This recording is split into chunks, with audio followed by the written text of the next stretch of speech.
നമസ്കാരം. എല്ലാവർക്കും അറിയുന്ന പോലെ കുടുംബാരോഗ്യ കേന്ദ്രങ്ങൾക്ക് വേണ്ടിയിട്ടുള്ള പരിശീലന പരിപാടിയായിട്ടാണ് ഇത് തുടങ്ങിയെങ്കിലും ഒരുപാട് PHC CHCകളിൽ നിന്ന് നമ്മൾക്ക് പരിശീലനങ്ങളുടെ ആവശ്യം പറഞ്ഞ് റിക്വസ്റ്റ് വരുന്നുണ്ട്. അതിൽ ഏറ്റവും കൂടുതൽ ആവശ്യം വന്നത് തീർച്ചയായിട്ടും നമ്മുടെ അനിത മാഡത്തിന്റെ inventory management and store management എന്നുള്ള ടോപ്പിക്കിൽ ഫാർമസിസ്റ്റുമാർ ഒരുപാട് പേര് ഈ റിക്വസ്റ്റ് വന്നിരുന്നു. അപ്പൊ അതുകൊണ്ട് തന്നെ ഇത് ഏതാണ്ടൊരു റിപ്പീറ്റ് സെഷൻ പോലെ തന്നെയാണ്. Anitha madam, over to you. ഒരു നല്ല പരിശീലന ദിനം എല്ലാവർക്കും ആശംസിച്ചുകൊണ്ട് പരിശീലനത്തിലേക്ക് കടക്കട്ടെ. Good afternoon everyone. എന്തായാലും ഇത് സെക്കൻഡ് സെഷൻ ആണ്. ലാസ്റ്റ് നമ്മൾ FHCകൾക്ക് ഇതുപോലെ inventory management and drug store ഒരു ക്ലാസ് ഓൾറെഡി കഴിഞ്ഞു. അപ്പൊ ഇത് സെയിം റെപ്പിറ്റേഷൻ ആണ് PHCയും CHCകളിലെ ഫാർമസിസ്റ്റുകൾക്ക് വേണ്ടിയിട്ട്. അപ്പൊ എന്തായാലും ബിക്കോസ് ഇത് വളരെ ഇമ്പോർട്ടന്റ് ആയിട്ടുള്ള ഒരു ടോപ്പിക് ആണ് inventory management and drug store. ഒരു ഫാർമസിസ്റ്റിനെ സംബന്ധിച്ചിടത്തോളം ഏറ്റവും ഇമ്പോർട്ടന്റ്, നമുക്കറിയാം നമ്മൾ ഫാർമസിസ്റ്റ് ആയിട്ട് വർക്ക് ചെയ്യുമ്പം രണ്ട് റോളിലാണ് നമ്മൾ വർക്ക് ചെയ്യുന്നത്. ഒന്ന് ദ സീൻ പാർട്ട്, അതാണ് ഡിസ്പെൻസിങ് ഫാർമസിസ്റ്റ്. മറ്റത് ദ അൺസീൻ പാർട്ട്, അതാണ് നമ്മുടെ ബിഹൈൻഡ് ദ കർട്ടൻ എന്ന് പറഞ്ഞതുപോലെ നമ്മളൊരു സ്റ്റോർ കസ്റ്റോഡിയൻ ആയിട്ടാണ് വർക്ക് ചെയ്യുന്നത്. അപ്പൊ ഈ രണ്ട് റോളിലും ഒരു ഫാർമസിസ്റ്റ് വർക്ക് ചെയ്യുന്നു. അതിൽ ഈ സെക്കൻഡ് റോൾ ഞാൻ പറഞ്ഞത് store custodian.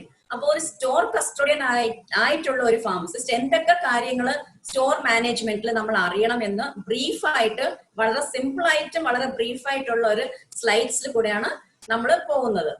Okay, inventory management and drug store. എന്താണ് സ്റ്റോർസ്? ഫസ്റ്റ് ഓഫ് ഓൾ, എന്താണ് stores? Stores means all articles and materials other than cash and documents which come into the either possession of government servants for the use of public. എല്ലാ ആർട്ടിക്കിൾസും മെറ്റീരിയൽസും except cash and document, ഒരു പബ്ലിക്കിന്റെ യൂസിലേക്ക് ഉള്ള എല്ലാ ആർട്ടിക്കിൾസും materials, ക്യാഷും ഡോക്യുമെന്റും ഒഴികെ, ഇതാണ് ഇതിന്റെ storage ആണ് stores. അപ്പൊ ഇതിനകത്ത് നമ്മള് ഫ്യൂവൽ വരില്ല, dietary articles, dietary food articles, food items, dietary articles, fuel means charcoal, ഇങ്ങനത്തെ സംഭവങ്ങൾ ഈ സ്റ്റോർസിൽ നമ്മൾ സ്റ്റോക്ക് എടുക്കേണ്ട കാര്യമില്ല. ഇനി സയന്റിഫിക് സ്റ്റോറേജ്, ഒരു ഫാർമസിസ്റ്റിനെ സംബന്ധിച്ചിടത്തോളം ഏറ്റവും ഇമ്പോർട്ടന്റ് ആയിട്ടുള്ളത് സ്റ്റോറേജ് ആണെന്ന് അറിയാം. അപ്പൊ ഒരു എത്ര നല്ല ഒരു ഫാർമസിസ്റ്റ് എന്ന് പറയുന്നത് ഡോക്ടറും പേഷ്യന്റും തമ്മിൽ ഒരു ഇമ്പോർട്ടന്റ് ലിങ്ക് ആണ് ഫാർമസിസ്റ്റ്. അപ്പൊ ഈ നമുക്ക് എങ്ങനെയാണ് ഫാർമസിസ്റ്റിന്റെ റോൾ ഇമ്പോർട്ടന്റ് ആവുന്നത്? എപ്പോഴാണ് ഫാർമസിസ്റ്റ് ഇമ്പോർട്ടന്റ് ആവുന്നത്? ഒരു ഡോക്ടർ എത്ര നല്ല മെഡിസിൻ എഴുതിയാലും,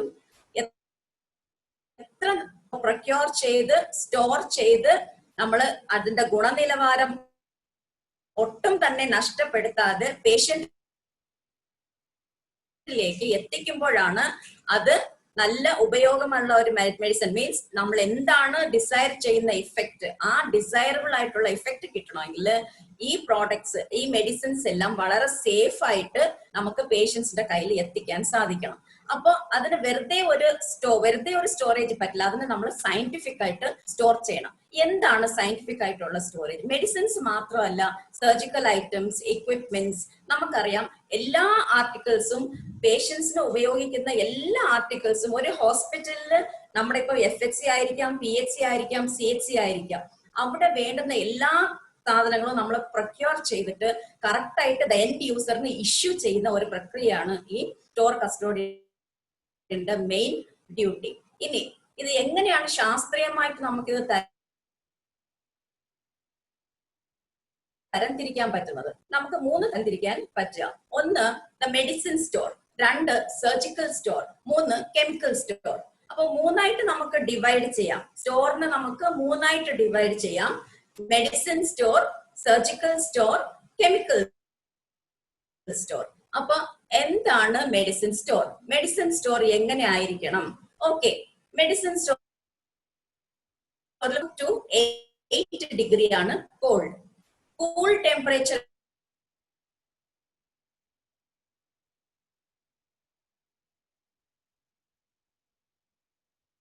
എത്രയാണ്? 8 to 25 ഡിഗ്രി ആണ്. AC എല്ലാം എത്ര ഇൻസ്റ്റിറ്റ്യൂഷൻസിൽ AC ഉണ്ടെന്ന് എനിക്ക് അറിയില്ല. പക്ഷെ ഇപ്പൊ മിക്കവാറും എല്ലാ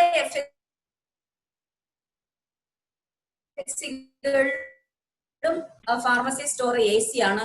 എന്തിനാണ് ഈ മെഡിസിൻസ് ആ പറയുന്ന നിശ്ചിത മാനദണ്ഡത്തില് ആ മെഡിസിൻസ് സൂക്ഷിച്ച് അത് കറക്റ്റ് ആയിട്ട് പേഷ്യൻസിന് പൊട്ടൻസി ഒന്നും നഷ്ടപ്പെടുത്താതെ പേഷ്യൻസിലേക്ക് എത്തിക്കാനാണ് നമ്മൾ മെഡിസിൻസ് എല്ലാം AC വളരെ അത്യാവശ്യമായിട്ട് സ്റ്റോറിൽ AC വേണമെന്ന് പറയുന്നത്. അപ്പൊ അങ്ങനെയാണെങ്കിൽ AC നമ്മൾ സെറ്റ് ചെയ്യുന്നത് എത്ര ഡിഗ്രിയിലാണ്? അപ്പൊ എല്ലാവരും ഒന്ന് ചിന്തിക്കുക. AC നമ്മൾ സെറ്റ് ചെയ്യേണ്ടത് 25 ഡിഗ്രിയിലാണ്. ഓക്കെ. ഇനി റൂം ടെമ്പറേച്ചർ നമുക്കറിയാം, പലപ്പോഴും നമ്മുടെ കേരളത്തിന്റെ ടെമ്പറേച്ചർ 30 and above ഒക്കെ പോകാറുണ്ട്. അതുകൊണ്ട് AC is വളരെ ഇമ്പോർട്ടന്റ്. ഇനി വാം ടെമ്പറേച്ചർ എന്ന് പറയുന്നത് 30 to 40 ഡിഗ്രി ആണ്. എക്സസീവ് ഹീറ്റ് പറയുന്നത് അബവ് 40 ഡിഗ്രി ആണ്. ഇനി ഒരു സ്റ്റോർ എങ്ങനെ ആയിരിക്കണം? നമുക്കറിയാം, നമ്മൾ മെഡിസിൻസിന്റെ ലേബിൾ, പാക്കറ്റിലെ ലേബിൾ നോക്കുമ്പോൾ അതിൽ സ്റ്റോറേജ് കണ്ടീഷൻസ് ഉണ്ടാവും. എന്തായിരിക്കും storage condition? Excessive means direct സൺലൈറ്റിൽ നിന്നും പ്രൊട്ടക്ട് ചെയ്യണം, കൂൾ ഇൻ റൂം ടെമ്പറേച്ചറിൽ സ്റ്റോർ ചെയ്യണം, കൂൾ ടെമ്പറേച്ചറിൽ സ്റ്റോർ ചെയ്യണം. അങ്ങനെ നമ്മുടെ മെഡിസിൻസിന്റെ ലേബിൾസ് നോക്കുവാണെങ്കിൽ അതിൽ തന്നെ സ്റ്റോറേജ് കണ്ടീഷൻസ് ഉണ്ട്. അപ്പം ചൂട്, ഈർപ്പം, ഈ ഹ്യൂമിഡിറ്റി ഇതെല്ലാം ഒഴികെ നമുക്ക് വൃത്തിയുള്ള ഒരു സ്റ്റോർ ആണ് വേണ്ടത്. ഇനി റോഡൻസ്, പെസ്റ്റ്സ് ഇതെല്ലാം കയറാത്ത രീതിയിലുള്ള ഒരു സ്റ്റോർ ആയിരിക്കണം നമ്മുടെ മെഡിസിൻ സ്റ്റോർ. ഇനി എയർ കണ്ടീഷൻ, നമ്മളെ AC ഇപ്പം AC നിർബന്ധമാക്കി അല്ലെങ്കിൽ AC വേണം എന്ന് ഉള്ള ഉത്തരവുകൾ പലതും ഉണ്ട്. എന്നിട്ടും പല ഇൻസ്റ്റിറ്റ്യൂഷൻസിലും ഇപ്പോഴും AC ആയിട്ടില്ല. അത് വളരെ ദൗർഭാഗ്യകരമായിട്ടുള്ള ഒരു കാര്യമാണ്. അതിന് ഇനിഷ്യേറ്റീവ് എടുക്കേണ്ടത് ഫാർമസിസ്റ്റ് തന്നെയാണ്. നമ്മളിപ്പോ ഒരു പ്രാവശ്യം റിക്വസ്റ്റ് ചെയ്താൽ ചിലപ്പം അത് നടന്നില്ല എന്ന് വരാം. പക്ഷെ നിരന്തരം റിക്വസ്റ്റുകൾ കൊടുക്കുക. റിക്വസ്റ്റ് കൊടുക്കുമ്പോൾ AC വേണം എന്ന് മാത്രമല്ല, അത് ജസ്റ്റിഫൈ ചെയ്യുക, അതിന്റെ ഉത്തരവുകൾ വെക്കുക, ഓർഡേഴ്സ് വെക്കുക. ഗവൺമെന്റിന്റെ ഓർഡർ ഇങ്ങനെ AC store should be air കണ്ടീഷനുള്ള ഒരുപാട് ഉത്തരവുകളുണ്ട്. അപ്പൊ അതനുസരിച്ച് നമ്മൾ ജസ്റ്റിഫൈ ചെയ്ത് കൊടുത്താൽ തീർച്ചയായിട്ടും നമുക്ക് സ്റ്റോറിൽ AC ഉണ്ടാവും. പിന്നെ അതിന്റെ നടപടി, ഞാൻ പറഞ്ഞത് ഇത്രേ ഉള്ളൂ, അതിന്റെ നടപടിക്രമങ്ങൾ ഫാർമസിസ്റ്റ് തന്നെ ചെയ്യണം എന്നുള്ളതാണ്. ഇനി എയർ കണ്ടീഷൻ വെക്കുന്നതിന് മുമ്പ് നമ്മള് ഇപ്പൊ AC സാങ്ഷൻ ആയി, ഓക്കെ, AC മേടിച്ച് വെറുതെ ഇങ്ങനെ നമ്മുടെ സ്റ്റോറിൽ വെച്ചാൽ പോരാ. അതിന് PWDയിലെ ഇലക്ട്രിക്കൽ ഡിവിഷന്റെ സാങ്ഷൻ വേണം, സാങ്ഷൻ എസ്റ്റിമേഷൻ വേണം. നമ്മൾ ആദ്യം ഒരു റിക്വസ്റ്റ് കൊടുക്കുക. PWDയിലെ ഇലക്ട്രിക്കൽ ഡിവിഷന് നമ്മൾ ഒരു റിക്വസ്റ്റ് കൊടുക്കുക. അവർ വന്ന് നമ്മുടെ സ്റ്റോർ പരിശോധിച്ചിട്ട് ഈ സ്റ്റോറിലേക്ക് 1.5 ടൺ ആണോ, 1 ടൺ ആണോ, 2 ടൺ ആണോ, എത്ര ടണ്ണിന്റെ AC ആണ് വേണ്ടതെന്ന് അവരൊരു എസ്റ്റിമേഷൻ തരും. ആ പേപ്പറും കൂടെ കയ്യിൽ വാങ്ങിച്ചു വെച്ചിട്ട് വേണം നമ്മൾ AC നമ്മുടെ സ്റ്റോർ റൂമിൽ സ്ഥാപിക്കാനായിട്ട്. ഇനി നമ്മളിൽ പലരും വൈകുന്നേരം ഡ്യൂട്ടി കഴിഞ്ഞ് പോകുമ്പോഴത്തേക്കും AC ഓഫ് ചെയ്തിടാറുണ്ട്. എന്നിട്ട് രാവിലെ വരുമ്പോൾ വീണ്ടും AC ഓൺ ചെയ്യും. അത് ശരിയാണോ? ബില്ല് കൂടും. അപ്പൊ അങ്ങനെ ഒരു കൺസേൺ നമുക്ക് വേണ്ട. ബിക്കോസ് ഈ ഇലക്ട്രിസിറ്റി ബില്ലിനേക്കാളും ഉപരി നമ്മുടെ potency of medicine is very important. ലക്ഷങ്ങൾ അല്ലെങ്കിൽ കോടികൾ വില വരുന്ന മരുന്നുകളാണ് നമ്മുടെ സ്റ്റോർ റൂമിൽ നമ്മൾ സ്റ്റോർ ചെയ്യുന്നത്. അപ്പൊ തീർച്ചയായിട്ടും അതിന്റെ പൊട്ടൻസി നഷ്ടപ്പെടാൻ പാടില്ല. അതുകൊണ്ട് ഇലക്ട്രിസിറ്റി ബില്ലിനെ കുറിച്ച് നമ്മൾ ബോധരാകണ്ട. AC ഓഫ് ചെയ്തിട്ടിട്ട് ഒരിക്കലും നമ്മൾ വീട്ടിൽ പോകരുത്, അല്ലെങ്കിൽ ഡ്യൂട്ടി കഴിഞ്ഞ് പോകാൻ പാടില്ല. ഇനി എയർ കണ്ടീഷൻ, AC ഉള്ള റൂമില് റെഫ്രിജറേറ്റർ വയ്ക്കാൻ പറ്റുമോ, പ്രവർത്തിപ്പിക്കാൻ പറ്റുമോ എന്നുള്ളത് ഒരു ഡൗട്ടാണ് പല ഫാർമസിസ്റ്റുകൾക്കും. പക്ഷെ അതിന് ആൻസർ പ്രവർത്തിപ്പിക്കാം എന്നുള്ളത് തന്നെ. എന്താണ് ഈ റെഫ്രിജറേറ്ററും എയർ കണ്ടീഷനും തമ്മിലുള്ള വ്യത്യാസം? റെഫ്രിജറേറ്റർ ആണെങ്കിൽ യൂണിറ്റിന്റെ ഉൾഭാഗം തണുപ്പിക്കുന്നു, ഉൾഭാഗം മാത്രം തണുപ്പിക്കുന്നു. എയർ കണ്ടീഷൻ ആണെങ്കിൽ അതിന്റെ സറൗണ്ടിങ്സ് എല്ലാം തണുപ്പിക്കുന്നു. അതാണ് വ്യത്യാസം. ഇനി ഫ്രിഡ്ജിന് AC ഉള്ള റൂമിൽ വെച്ചെന്ന് പറഞ്ഞിട്ട് ഒരു കുഴപ്പവും സംഭവിക്കില്ല. ഫ്രിഡ്ജിന്റെ ആയുസ് കൂടത്തേ ഉള്ളൂ. പക്ഷെ AC ഇരിക്കുന്ന റൂമിൽ ഫ്രിഡ്ജ് വെക്കാൻ സ്ഥലമില്ല എങ്കിൽ നമുക്ക് പുറത്ത് വെക്കാം, അതിനും യാതൊരു തടസ്സവും ഇല്ല. പക്ഷെ ഫ്രിഡ്ജ് AC ഇരിക്കുന്ന റൂമിൽ വെച്ചെന്ന് പറഞ്ഞിട്ട് ഒരു കുഴപ്പവും സംഭവിക്കാൻ പോകുന്നില്ല. ഓക്കെ. ഇനി മെഡിസിൻ സ്റ്റോറിന്റെ ഇൻഫ്രാസ്ട്രക്ചർ നോക്കാം. എയർ കണ്ടീഷൻ നമുക്കറിയാം between 8 to 25 degree room temperature പറയുമ്പോൾ നമ്മൾ AC 25 ഡിഗ്രിയിൽ സെറ്റ് ചെയ്യണം. ഇനി റെഫ്രിജറേറ്ററിന്റെ ടെമ്പറേച്ചർ നമുക്കറിയാം നമ്മൾ സെറ്റ് ചെയ്യുന്ന ബിറ്റ്വീൻ 2 to 8 ഡിഗ്രി ആണ്. അതുപോലെ വുഡൻ റാക്സ് വേണം, ഫ്ലോർ ടൈൽഡ് ആയിരിക്കണം, വാൾ ടൈൽഡ് ആയിരിക്കണം, റൂമിൽ വിത്തൗട്ട് വെന്റിലേറ്റർ ആയിരിക്കണം. അപ്പൊ ഇതെല്ലാം നമ്മുടെ ഇൻഫ്രാസ്ട്രക്ചറിൽ വരുന്നതാണ് മെഡിസിൻ സ്റ്റോറിന്റെ. അതുപോലെ തന്നെ ഫയർ എക്സ്റ്റിംഗ്വിഷർ എത്ര ഇൻസ്റ്റിറ്റ്യൂഷനിൽ ഉണ്ടെന്ന് എനിക്ക് അറിയില്ല, മിക്കവാറും FHCകളിലെല്ലാം ഉണ്ടാകാനാണ് ചാൻസ്. ഫയർ എക്സ്റ്റിംഗ്വിഷർ വേണം തീർച്ചയായിട്ടും. അടുത്ത് double locker facility. Double locker facility എന്തിനാണ്? ഷെഡ്യൂൾ എക്സ് ഡ്രഗ്സ് വെക്കാൻ വേണ്ടിയിട്ട് ഡബിൾ ലോക്കർ ഫെസിലിറ്റി വേണം.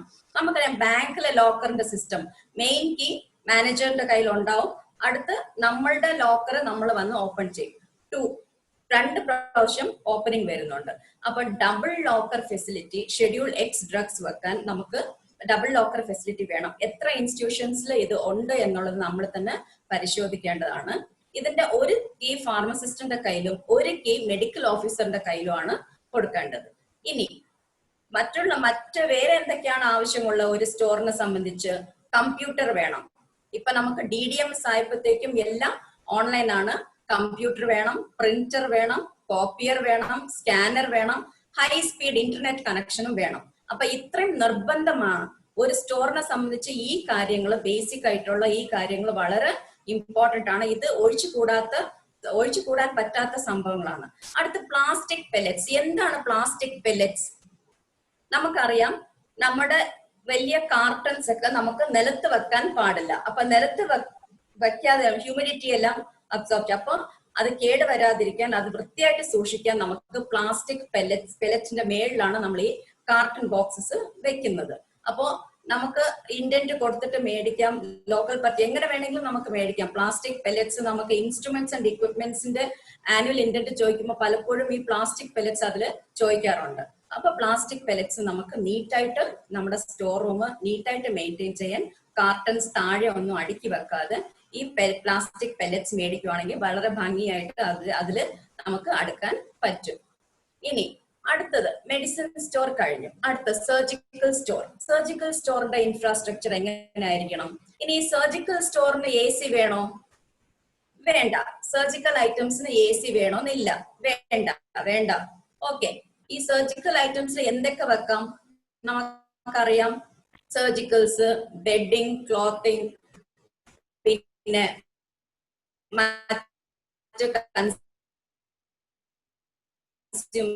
കോട്ടൺ, ഗോസ് ഐറ്റംസ് സ്റ്റോർ ചെയ്യാം.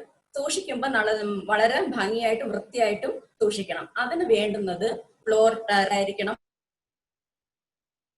വാൾ ടൈൽഡ് ആയിരിക്കണം, room without ventilator, then wooden racks. അവിടെയും വുഡൻ റാക്സ് വേണം സർജിക്കൽ സ്റ്റോറിൽ.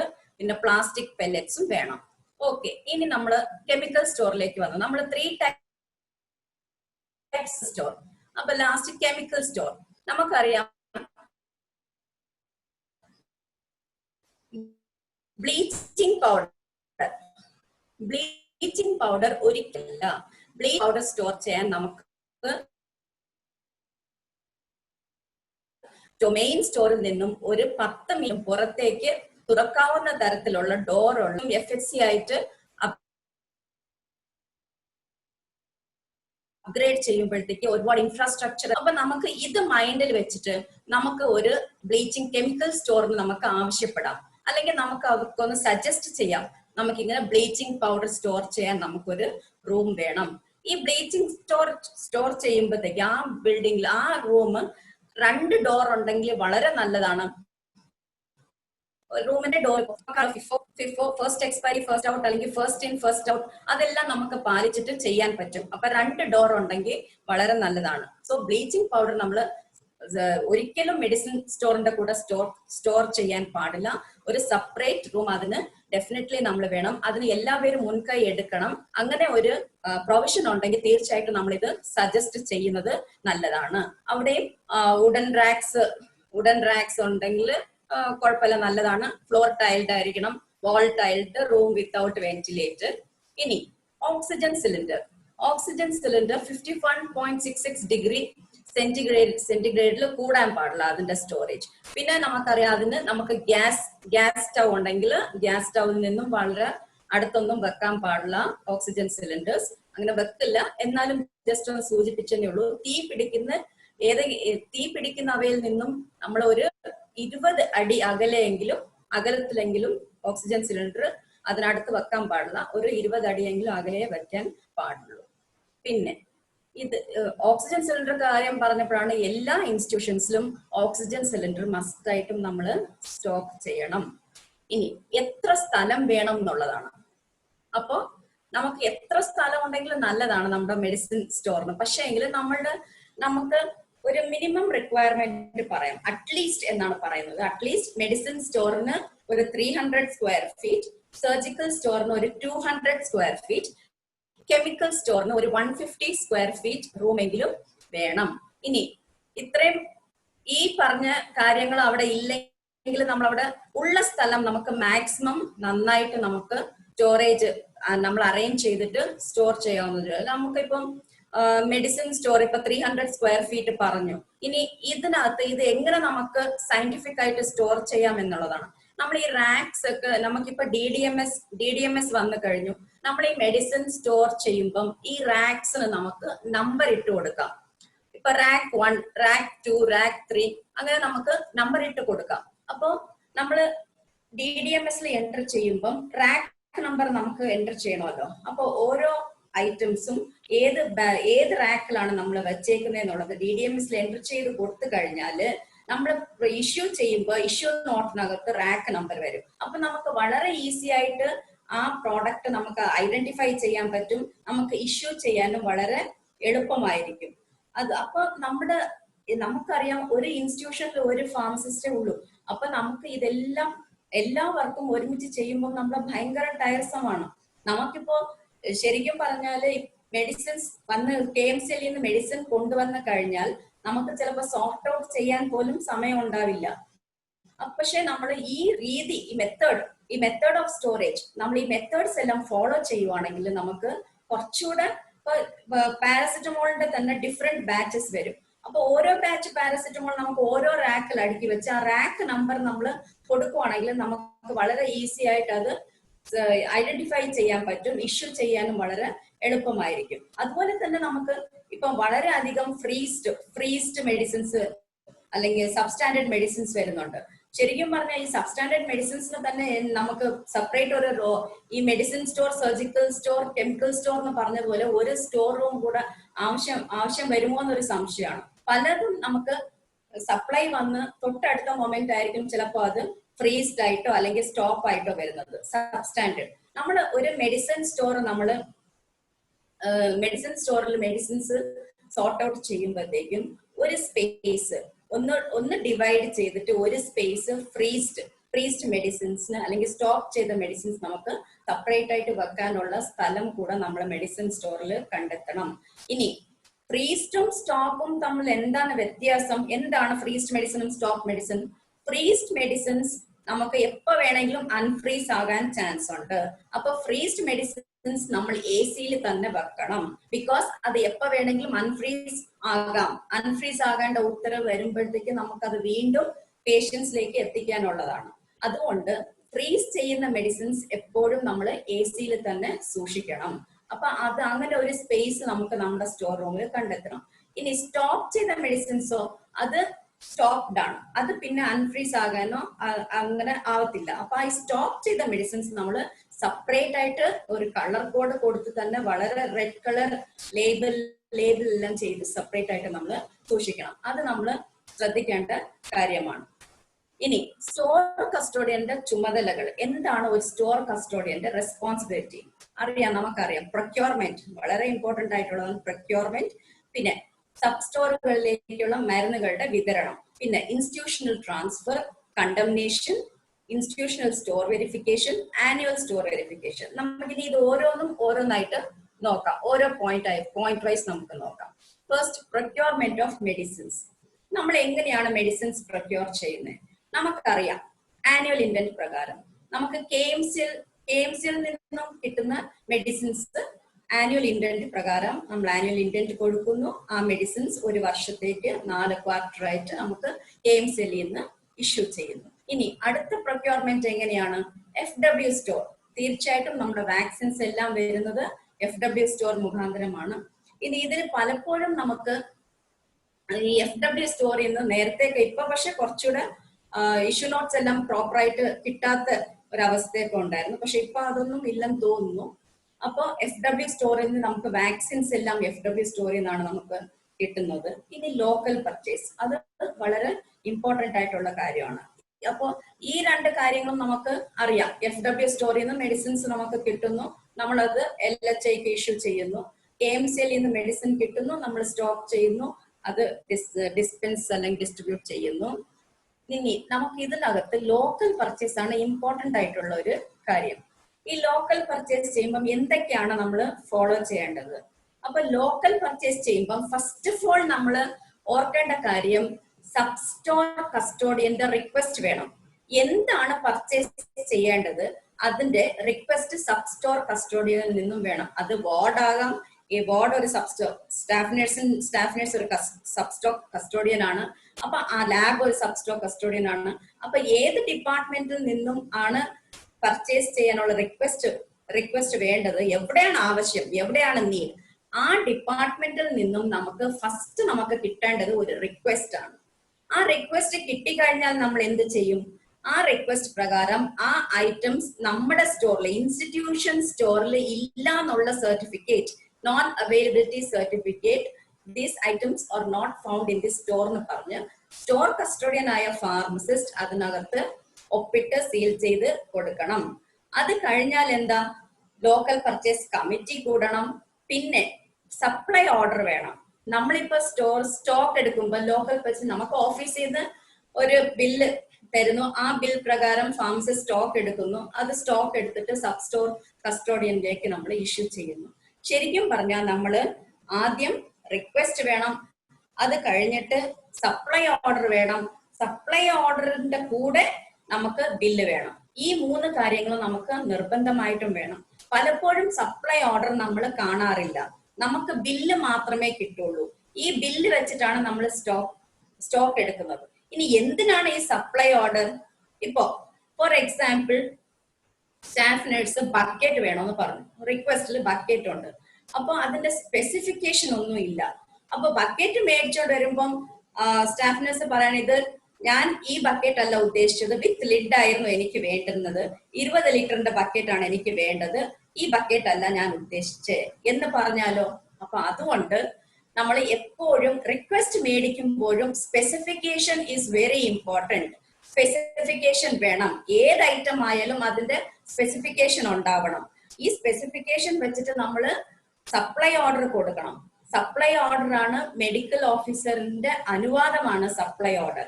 അപ്പൊ സപ്ലൈ ഓർഡർ കൊടുക്കുമ്പോഴത്തേക്കും അതിലും സ്പെസിഫിക്കേഷൻ ഇൻക്ലൂഡഡ് ആയിരിക്കണം. എന്നിട്ട് നമുക്ക് ബില്ല് വേണം. ഈ 3 കാര്യങ്ങളും നമ്മൾ നമ്മുടെ ഫയലിൽ സൂക്ഷിക്കണം.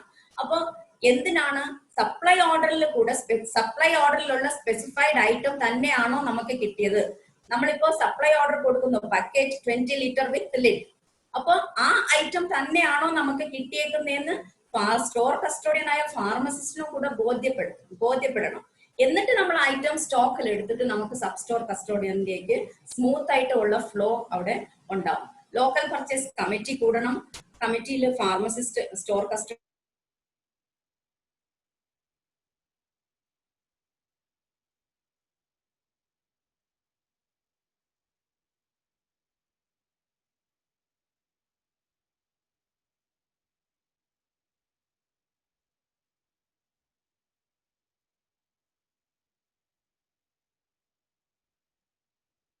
ഓർഡർ കൊടുത്തിരിക്കണം.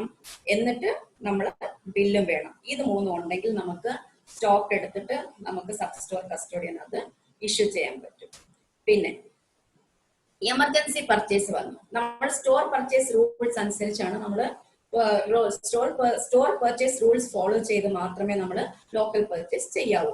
ഇനി എമർജൻസി പർച്ചേസ് എന്താണ്? എമർജൻസി പർച്ചേസ് വളരെ അത്യാവശ്യമായ സാഹചര്യത്തിൽ നമ്മൾ മേടിക്കുന്ന ഒരു ഐറ്റമാണ് എമർജൻസി പർച്ചേസ്. അപ്പൊ നമ്മളൊരു 1000 ഡോക്സിസൈക്ലിൻ മേടിച്ചൊന്നിരിക്കട്ടെ, എമർജൻസി ആയിട്ട് പർച്ചേസ് ചെയ്തതാ. അത് നമ്മുടെ സ്റ്റോക്കിൽ എടുത്ത് മെയിൻ സ്റ്റോറിൽ ഈ 1000 ഡോക്സിസൈക്ലിൻ നമ്മൾ സ്റ്റോർ ചെയ്തിട്ട് നമ്മൾ ഒരു 6 മാസം കൊണ്ട് ഇത് ഇഷ്യൂ ചെയ്യാൻ പാടില്ല. 1000 ഡോക്സിസൈക്ലിൻ വാങ്ങിച്ചെങ്കിൽ 1000 നമുക്ക് എമർജൻസി ആയിട്ടുള്ള റിക്വയർമെന്റ് ആയിരുന്നു, അതുകൊണ്ടാണ് നമ്മൾ എമർജൻസി പർച്ചേസ് ചെയ്യുന്നത്. അപ്പൊ ഒറ്റ ഇഷ്യൂയെ പാടുള്ളൂ. വാങ്ങിച്ചത് എമർജൻസി പർച്ചേസ് ചെയ്യുന്ന ഏത് സാധനവും ഒറ്റ ഇഷ്യൂവിൽ നമുക്ക് ഇഷ്യൂ ചെയ്തിരിക്കണം, അല്ലെങ്കിൽ പിന്നെ അത് എമർജൻസി ആവില്ലല്ലോ. ഓക്കെ, അപ്പൊ ഇത് ജസ്റ്റ് ഒരു ഫോർമാറ്റ് ആണ്. ഈ ലോക്കൽ പർച്ചേസിന്റെ request white colour, red colour, yellow colour. White colour നമ്മൾ ഓഫീസിൽ സൂക്ഷിക്കേണ്ട പേപ്പർ, റെഡ് കളർ സ്റ്റോറിൽ, യെല്ലോ കളർ സബ് സ്റ്റോറിൽ. Then receipt of medicines supply ചെയ്താൽ ഉടനെ നമ്മൾ എന്ത് ചെയ്യണം? നമ്മൾ അത് സ്റ്റോക്കിൽ സ്വീകരിക്കണം. അതിന് പ്രത്യേകിച്ച് നമുക്ക് സ്റ്റോക്കുകൾ സ്വീകരിക്കാൻ നമുക്ക് പ്രത്യേകിച്ച് സമയമൊന്നും തന്നിട്ടില്ല. ബട്ട് നമുക്കറിയാം, നമ്മളിപ്പോ KMCL നിന്ന് ഒരു സപ്ലൈ വന്നു. സപ്ലൈ വരുമ്പോഴത്തേക്ക് നമ്മളത് സപ്ലൈ ചെയ്യുമ്പോൾ നമ്മൾ എന്ത് ചെയ്യും? ഡോക്ടർ ഇഷ്യൂ നോട്ട് നോക്കുന്നു. അപ്പൊ for example MOOCs ക്ലാബ് out of stock ആയിരുന്നു, ഇപ്പൊ ഇഷ്യൂ നോട്ട് നോക്കുമ്പോഴത്തേക്ക് മോക്സ് ക്ലാബ് വന്നിട്ടുണ്ട്. അടുത്ത ഉടനെ ഡോക്ടർ അത് എഴുതാൻ തുടങ്ങും. അപ്പൊ എഴുതുമ്പോഴത്തേക്ക് നമ്മൾ ഇവിടെ സ്റ്റോക്ക് എടുത്തിട്ടുണ്ടാവില്ല. അപ്പൊ നമ്മൾ എന്ത് ചെയ്യും? ഈ വന്ന കാർട്ടൺസ് എല്ലാം കുത്തിപ്പൊട്ടിച്ച് അടിയിൽ നിന്ന് വലിച്ചെടുത്ത് മോക്സ് ക്ലാബ് എവിടെയാണെന്ന് തപ്പി നമ്മൾ അന്നേരം പേഷ്യൻസിനകത്ത് അങ്ങ് കൊടുക്കും. പക്ഷെ അതേസമയം നമ്മൾ കൊടുത്തു കഴിഞ്ഞിട്ടായിരിക്കും, കൊടുത്ത ഉടനെ അടുത്ത ദിവസം ആയിരിക്കും ചിലപ്പോൾ, അല്ലെങ്കിൽ അടുത്ത മൊമെന്റിലായിരിക്കും ഇത് ഫ്രീസ് ആവുന്നത്. അപ്പൊ ഫ്രീസ് ആയി കഴിഞ്ഞാൽ നമ്മൾ സ്റ്റോക്കിൽ എടുക്കാത്ത മെഡിസിൻ നമ്മൾ വിതരണം ചെയ്തു. അപ്പൊ ഫ്രീസ് ആയി കഴിഞ്ഞാൽ നമ്മൾ ഈ ഇഷ്യൂ ചെയ്ത സാധനം എങ്ങനെ നമുക്ക് തിരിച്ചു കൊണ്ടുവയ്ക്കാൻ പറ്റും? അപ്പൊ അതുകൊണ്ട് ദയവ് ചെയ്ത് എല്ലാ പേരും നമ്മൾ സ്റ്റോക്കിൽ എടുത്ത് ബാച്ച് നമ്പർ ചെക്ക് ചെയ്ത് സ്റ്റോക്കിൽ എടുത്തതിന് ശേഷം DDMS നമ്മൾ എൻറ്റർ ചെയ്ത് സ്റ്റോക്കിൽ എടുത്ത് മാത്രം ബാച്ച് എല്ലാം സെയിം ബാച്ച് ആണ് നമുക്ക് സപ്ലൈ ചെയ്തത്, ഇഷ്യൂ നോട്ട് എല്ലാം ചെക്ക് ചെയ്ത് സെയിം ബാച്ച് ആണെന്ന് ഉറപ്പ് വരുത്തിയിട്ട് മാത്രമേ DDMS ഇഷ്യൂ കാണിച്ച് ഇഷ്യൂ നോട്ട് അടിച്ചതിന് ശേഷം മാത്രമേ നമ്മൾ മെഡിസിൻസ് എടുക്കാവൂ. അതുപോലെ വിത്തൗട്ട് ഇന്റന്റ് നമ്മൾ ആർക്കും മെഡിസിൻ ഇഷ്യൂ ചെയ്യാൻ പാടില്ല. നമുക്ക് ഒരു സ്നേഹബന്ധത്തിന്റെ പേരിൽ ഇപ്പൊ പെട്ടെന്ന് OPയുടെ ഇടയിൽ നമ്മൾ പേഷ്യൻസിന് ഡിസ്പെൻസിങ് ടൈമിലായിരിക്കും ഒരു സിസ്റ്റർ വന്ന് ചോദിക്കുന്നത്, എനിക്ക് 10 ഇഞ്ചക്ഷൻ താ, പിന്നെ നമുക്ക് എഴുതാം. അപ്പൊ നമ്മൾ സ്നേഹത്തിന്റെ പേരിൽ അത് കൊടുക്കും. പക്ഷെ കൊടുക്കുമ്പോഴത്തേക്ക് നമ്മൾ ഏത് ബാച്ച് നമ്പറാണ് കൊടുക്കുന്നതെന്ന് നമ്മൾ ഓർക്കുന്നില്ല. പിന്നെ അത് എഴുതുമ്പോൾ ചിലപ്പോൾ നമ്മളത് വിട്ടുപോകാൻ ചാൻസ് ഉണ്ട്. അപ്പൊ അതുകൊണ്ട് എപ്പോഴും നമ്മൾ ആദ്യം നമ്മൾ കൊടുത്തതിന് ഇഷ്യൂ നോട്ട് DDMS അടിച്ചതിന് ശേഷം മാത്രമേ നമ്മൾ സബ് സ്റ്റോറിലേക്ക് നമ്മൾ ഇഷ്യൂ ചെയ്യാവൂ. പേഷ്യൻസിലേക്ക് ആയാലും നമ്മൾ ഇഷ്യൂ ചെയ്യാവൂ. പിന്നെ രേഖാമൂലം ലഭിക്കുന്നവ മാത്രമേ സ്വീകരിച്ച് വിതരണം ചെയ്യാവൂ. ഇത് ഇമ്പോർട്ടന്റ് ആയിട്ടുള്ള കാര്യമാണ്. ഇഷ്യൂ നോട്ട് ഇല്ലാത്ത ഒരു ഐറ്റംസും നമുക്ക് സ്റ്റോക്കിൽ എടുക്കേണ്ട കാര്യമില്ല. ഇനി ഇഷ്യൂ നോട്ട് കിട്ടിയില്ല, ഇഷ്യൂ നോട്ട് കിട്ടാൻ ലേറ്റ് ആവും, അപ്പൊ നമുക്ക് സ്റ്റോക്കിൽ എടുക്കണമെങ്കിൽ നമുക്ക് റഫായിട്ട് ഒരു നോട്ട്ബുക്കോ അല്ലെങ്കിൽ ഒരു ബുക്ക് വെക്കുക. അതിനകത്ത് നമ്മൾ സ്റ്റോക്ക് എടുത്തിട്ട് നമ്മൾ ഇപ്പൊ വാക്സിൻസ് ഒക്കെ ചിലപ്പം അന്നേരം നമുക്ക് ഇഷ്യൂ നോട്ട് കിട്ടത്തില്ല, പിന്നെ ലേറ്റ് ആയിട്ടായിരിക്കും കിട്ടുന്നത്. പക്ഷെ നമ്മളത് ഒരു ബുക്ക് വെച്ചിട്ട് ആ ബുക്കിൽ ടെമ്പററി ആയിട്ട് നമ്മൾ റെസിപ്റ്റ് കാണിച്ചിട്ട് നമുക്കത് ഇഷ്യൂ ചെയ്യാം. എന്നിട്ട് മെഡിക്കൽ ഓഫീസർ സിഗ്നേച്ചറും അതിൽ വേണം, ബോധ്യപ്പെടാം. പിന്നെ നമുക്ക് ഇഷ്യൂ നോട്ട് കിട്ടുമ്പോൾ മാത്രം നമ്മൾ DDMS എൻറ്റർ ചെയ്താൽ മതി. അപ്പൊ വിത്തൗട്ട് ഇഷ്യൂ നോട്ട് നമ്മൾ സ്വീകരിക്കേണ്ട കാര്യമില്ല. ഓക്കെ, മരുന്നുകൾ = സർക്കാരിന്റെ പണം. അപ്പൊ അത് അത്രയും ഇമ്പോർട്ടന്റ് ആണ്. നമ്മള് മെഡിസിൻസ് അത്ര ഇമ്പോർട്ടന്റ് ആയിട്ടുള്ള മെഡിസിൻസ് കൈകാര്യം ചെയ്യുന്ന ഒരു വ്യക്തിയാണ് ഒരു ഫാർമസിസ്റ്റ്. അപ്പൊ നമുക്കും വളരെ ഇമ്പോർട്ടന്റ് ആണ്. ഈ ഹെൽത്ത് സെക്ടറിൽ ഫാർമസിസ്റ്റിന് വളരെ വലിയൊരു റോൾ ഉണ്ട്. ഇനി ഡൊണേറ്റഡ് ഐറ്റംസ് എങ്ങനെയാണ് നമ്മൾ റിസീവ് ചെയ്യുക എന്നുള്ളത്. അപ്പൊ നേരത്തെ പണ്ട് കാലത്ത് ഗവൺമെന്റ് ജിയോ സർക്കുലർ ഉണ്ടായിരുന്നു, ഇതുപോലെ ഡൊണേറ്റഡ് ഐറ്റംസ് ഒന്നും അക്സെപ്റ്റ് ചെയ്യാൻ പാടില്ല എന്നുള്ളത്. പക്ഷെ ഇപ്പോ നമുക്ക് ഡൊണേറ്റഡ് ഐറ്റംസ് എല്ലാം അക്സെപ്റ്റ് ചെയ്യാം. പക്ഷെ പലപ്പോഴും ഡൊണേറ്റഡ് ഐറ്റംസ് നമ്മൾ അക്സെപ്റ്റ് ചെയ്യുമ്പോൾ ഈ ഡോണർ അല്ലെങ്കിൽ ഡൊണേറ്റ് ചെയ്യുന്ന ആൾക്ക് അതിന് പേപ്പറോ ഇഷ്യൂ നോട്ടോ അല്ലെങ്കിൽ പേരോ ഒന്നും ഡീറ്റെയിൽസ് ഒന്നും കാണത്തില്ല. അപ്പൊ അങ്ങനെയാണെങ്കിൽ നമുക്ക് എങ്ങനെ അക്സെപ്റ്റ് ചെയ്യാം? ഡൊണേറ്റഡ് ഐറ്റംസ് നമ്മൾ അക്സെപ്റ്റ് ചെയ്യാം, പ്രൊവൈഡഡ് നമ്മൾ മെഡിക്കൽ ഓഫീസറിനെ ബോധ്യപ്പെടുത്തണം. ഇങ്ങനത്തെ സാധനങ്ങൾ നമുക്ക് ഡൊണേഷൻ ഐറ്റംസ് വന്നിട്ടുണ്ട്, ഇത് സ്റ്റോക്കിലേക്ക് എടുക്കേണ്ട പെർമിഷൻ വേണം എന്ന് പറഞ്ഞ് മെഡിക്കൽ ഓഫീസറെ കാണിച്ച് ബോധ്യപ്പെടുത്തിയിട്ട് മാത്രമേ അത് നമ്മൾ സ്റ്റോക്കിൽ എടുക്കാവൂ. കാരണം അത് ഏത് സാധനവും നമുക്ക് ഡൊണേറ്റഡ് ഐറ്റംസ് നമുക്ക് സ്റ്റോക്കിൽ എടുക്കാം, പക്ഷെ അതിന് പ്രോപ്പർ ആയിട്ടുള്ള ഡീറ്റെയിൽസ് ഒന്നും ഇല്ലെങ്കിൽ അത് മെഡിക്കൽ ഓഫീസറെ പറഞ്ഞ് പെർമിഷൻ വാങ്ങിച്ചതിന് ശേഷം മാത്രമേ നമ്മളത് സ്റ്റോക്കിൽ എടുക്കാൻ പാടുള്ളൂ. പിന്നെ രേഖകളില്ലാതെ സംഭാവന ലഭിച്ചാൽ സ്ഥാപന മേധാവിയുടെ രേഖാമൂലമുള്ള നിർദ്ദേശം വേണം. ഓക്കെ, എന്നാൽ മാത്രമേ നമുക്ക് സ്റ്റോക്കിൽ എടുക്കാൻ പറ്റുള്ളൂ. ഇനി ചാർജ് കൈമാറ്റം. റിലീവിംഗ് ഓഫീസർ ആരാണ്? റിലീവിംഗ് ഓഫീസർ ചാർജ് ഏറ്റെടുക്കുന്ന ഉദ്യോഗസ്ഥനാണ് റിലീവിംഗ് ഓഫീസർ. റിലീവ്ഡ് ഓഫീസർ ആരാണ്? ചാർജ് കൈമാറി വിടുതൽ ചെയ്യുന്ന ഉദ്യോഗസ്ഥനാണ് റിലീവ്ഡ് ഓഫീസർ. അപ്പൊ നമ്മളിപ്പോ ചാർജ് കൈമാറുമ്പോഴത്തേക്കും നമുക്കറിയാം, നമ്മൾ രജിസ്റ്റേഴ്സിന്റെ ബാക്കിൽ നമ്മൾ എഴുതും അല്ലെ, charge handed over to so and so, charge taken over from so and so നമ്മൾ എഴുതാറുണ്ട്. ഇപ്പൊ ഡി ഡി എം എസിൽ നമ്മൾ ചെയ്യുമ്പോ എന്താ ചെയ്യേണ്ട? ആദ്യം ചാർജ് കൊടുക്കുമ്പോഴത്തേക്കും ചാർജ് ഏറ്റെടുക്കുന്ന ആള് ചെയ്യേണ്ട ആദ്യത്തെ കാര്യം നമ്മുടെ പാസ്വേഡ് മാറ്റണം. പലപ്പോഴും നമ്മൾ ഈ സിംഗിൾ ഫാർമസിസ്റ്റ്, ഒന്നിൽ കൂടുതൽ ഫാർമസിസ്റ്റുകൾ ഉണ്ടെങ്കിൽ നമ്മൾ DDMS-ല് നമ്മളെ സിസ്റ്റത്തില് പാസ്വേഡ് സേവ് ചെയ്തിടാൻ പാടില്ല. നമ്മൾ സേവ് ചെയ്തിട്ടാൽ എന്താ സംഭവിക്കുക? അടുത്ത വേറൊരു ഫാർമസിസ്റ്റിന് നമ്മുടെ Gmail ID അറിയാമെങ്കിൽ, ഇൻസ്റ്റിറ്റ്യൂഷന്റെ ID അറിയാമെങ്കിൽ നമുക്ക് അതിനകത്ത് നമ്മുടെ DDMS-ൽ കയറി കഴിഞ്ഞിട്ട് എന്ത് വേണമെങ്കിലും നമുക്ക് ചെയ്യാൻ പറ്റും. അത് നമ്മൾ അറിഞ്ഞുകൊള്ളണമെന്നില്ല. അപ്പൊ അതുകൊണ്ട് ഒരു സിംഗിൾ ഫാർമസിസ്റ്റ് അല്ലാത്ത എല്ലാ ഇൻസ്റ്റിറ്റ്യൂഷനിലും പാസ്വേഡ് നമ്മൾ സിസ്റ്റത്തിൽ സേവ് ചെയ്ത് ഇടാൻ പാടില്ല. ഇനി പുതിയ ഒരാൾ ചാർജ് എടുക്കാൻ വരുമ്പോഴത്തേക്കും ആദ്യം ചെയ്യേണ്ടത് നമ്മുടെ ഈ പാസ്വേഡ് മാറ്റുക. അല്ലെങ്കിൽ പഴയ ഫാർമസിസ്റ്റ് അല്ലെങ്കിൽ റിലീവായി പോകുന്ന ഫാർമസിസ്റ്റിന് അതിനകത്ത് കയറി എന്ത് വേണമെങ്കിലും അതിൽ ചെയ്യാൻ പറ്റും. അങ്ങനെ ചെയ്യും എന്നല്ല ഉദ്ദേശിക്കുന്നത്, പക്ഷെ അത് നമ്മൾ ശ്രദ്ധിക്കുക എന്നുള്ളത് മാത്രമാണ്. ഇനി ചാർജ് പകരം ഫാർമസിസ്റ്റ് ഇല്ലെങ്കിൽ ആർക്കാണ് ചാർജ് കൊടുക്കേണ്ടത്? ഇതൊരു ക്വസ്റ്റ്യൻ ആണ്.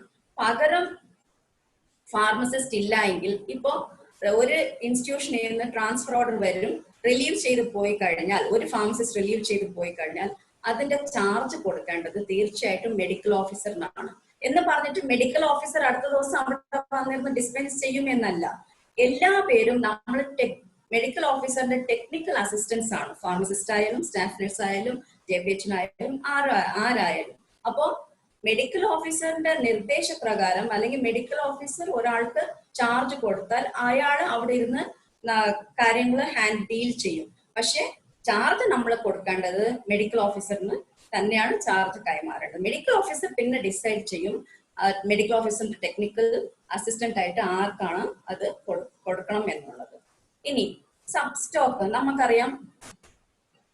ഇപ്പൊ ഒരു സാധനം നമ്മളിപ്പോ എന്താ ചെയ്യുക? രാവിലെ വരും, മെയിൻ സ്റ്റോർ അങ്ങ് തുറന്നിടും, പിന്നെ തോന്നുമ്പം മെഡിസിൻ എല്ലാം ഇങ്ങനെ എടുത്തു കൊടുക്കും. ഇപ്പൊ ഞാൻ നേരത്തെ പറഞ്ഞതുപോലെ ഇപ്പൊ സിസ്റ്റർ വരുന്നു, കുറച്ച് ഇഞ്ചക്ഷൻസ് വേണം, നമ്മൾ പെട്ടെന്ന് ഓടി വന്നെടുക്കും. അത് ഇന്ന് കൊടുക്കും, നാളെ വീണ്ടും വന്നപ്പോ പറഞ്ഞ എനിക്ക് കുറച്ച് കോട്ടൺ വേണം, കോട്ടൺ കൊടുക്കും. അങ്ങനെയല്ല.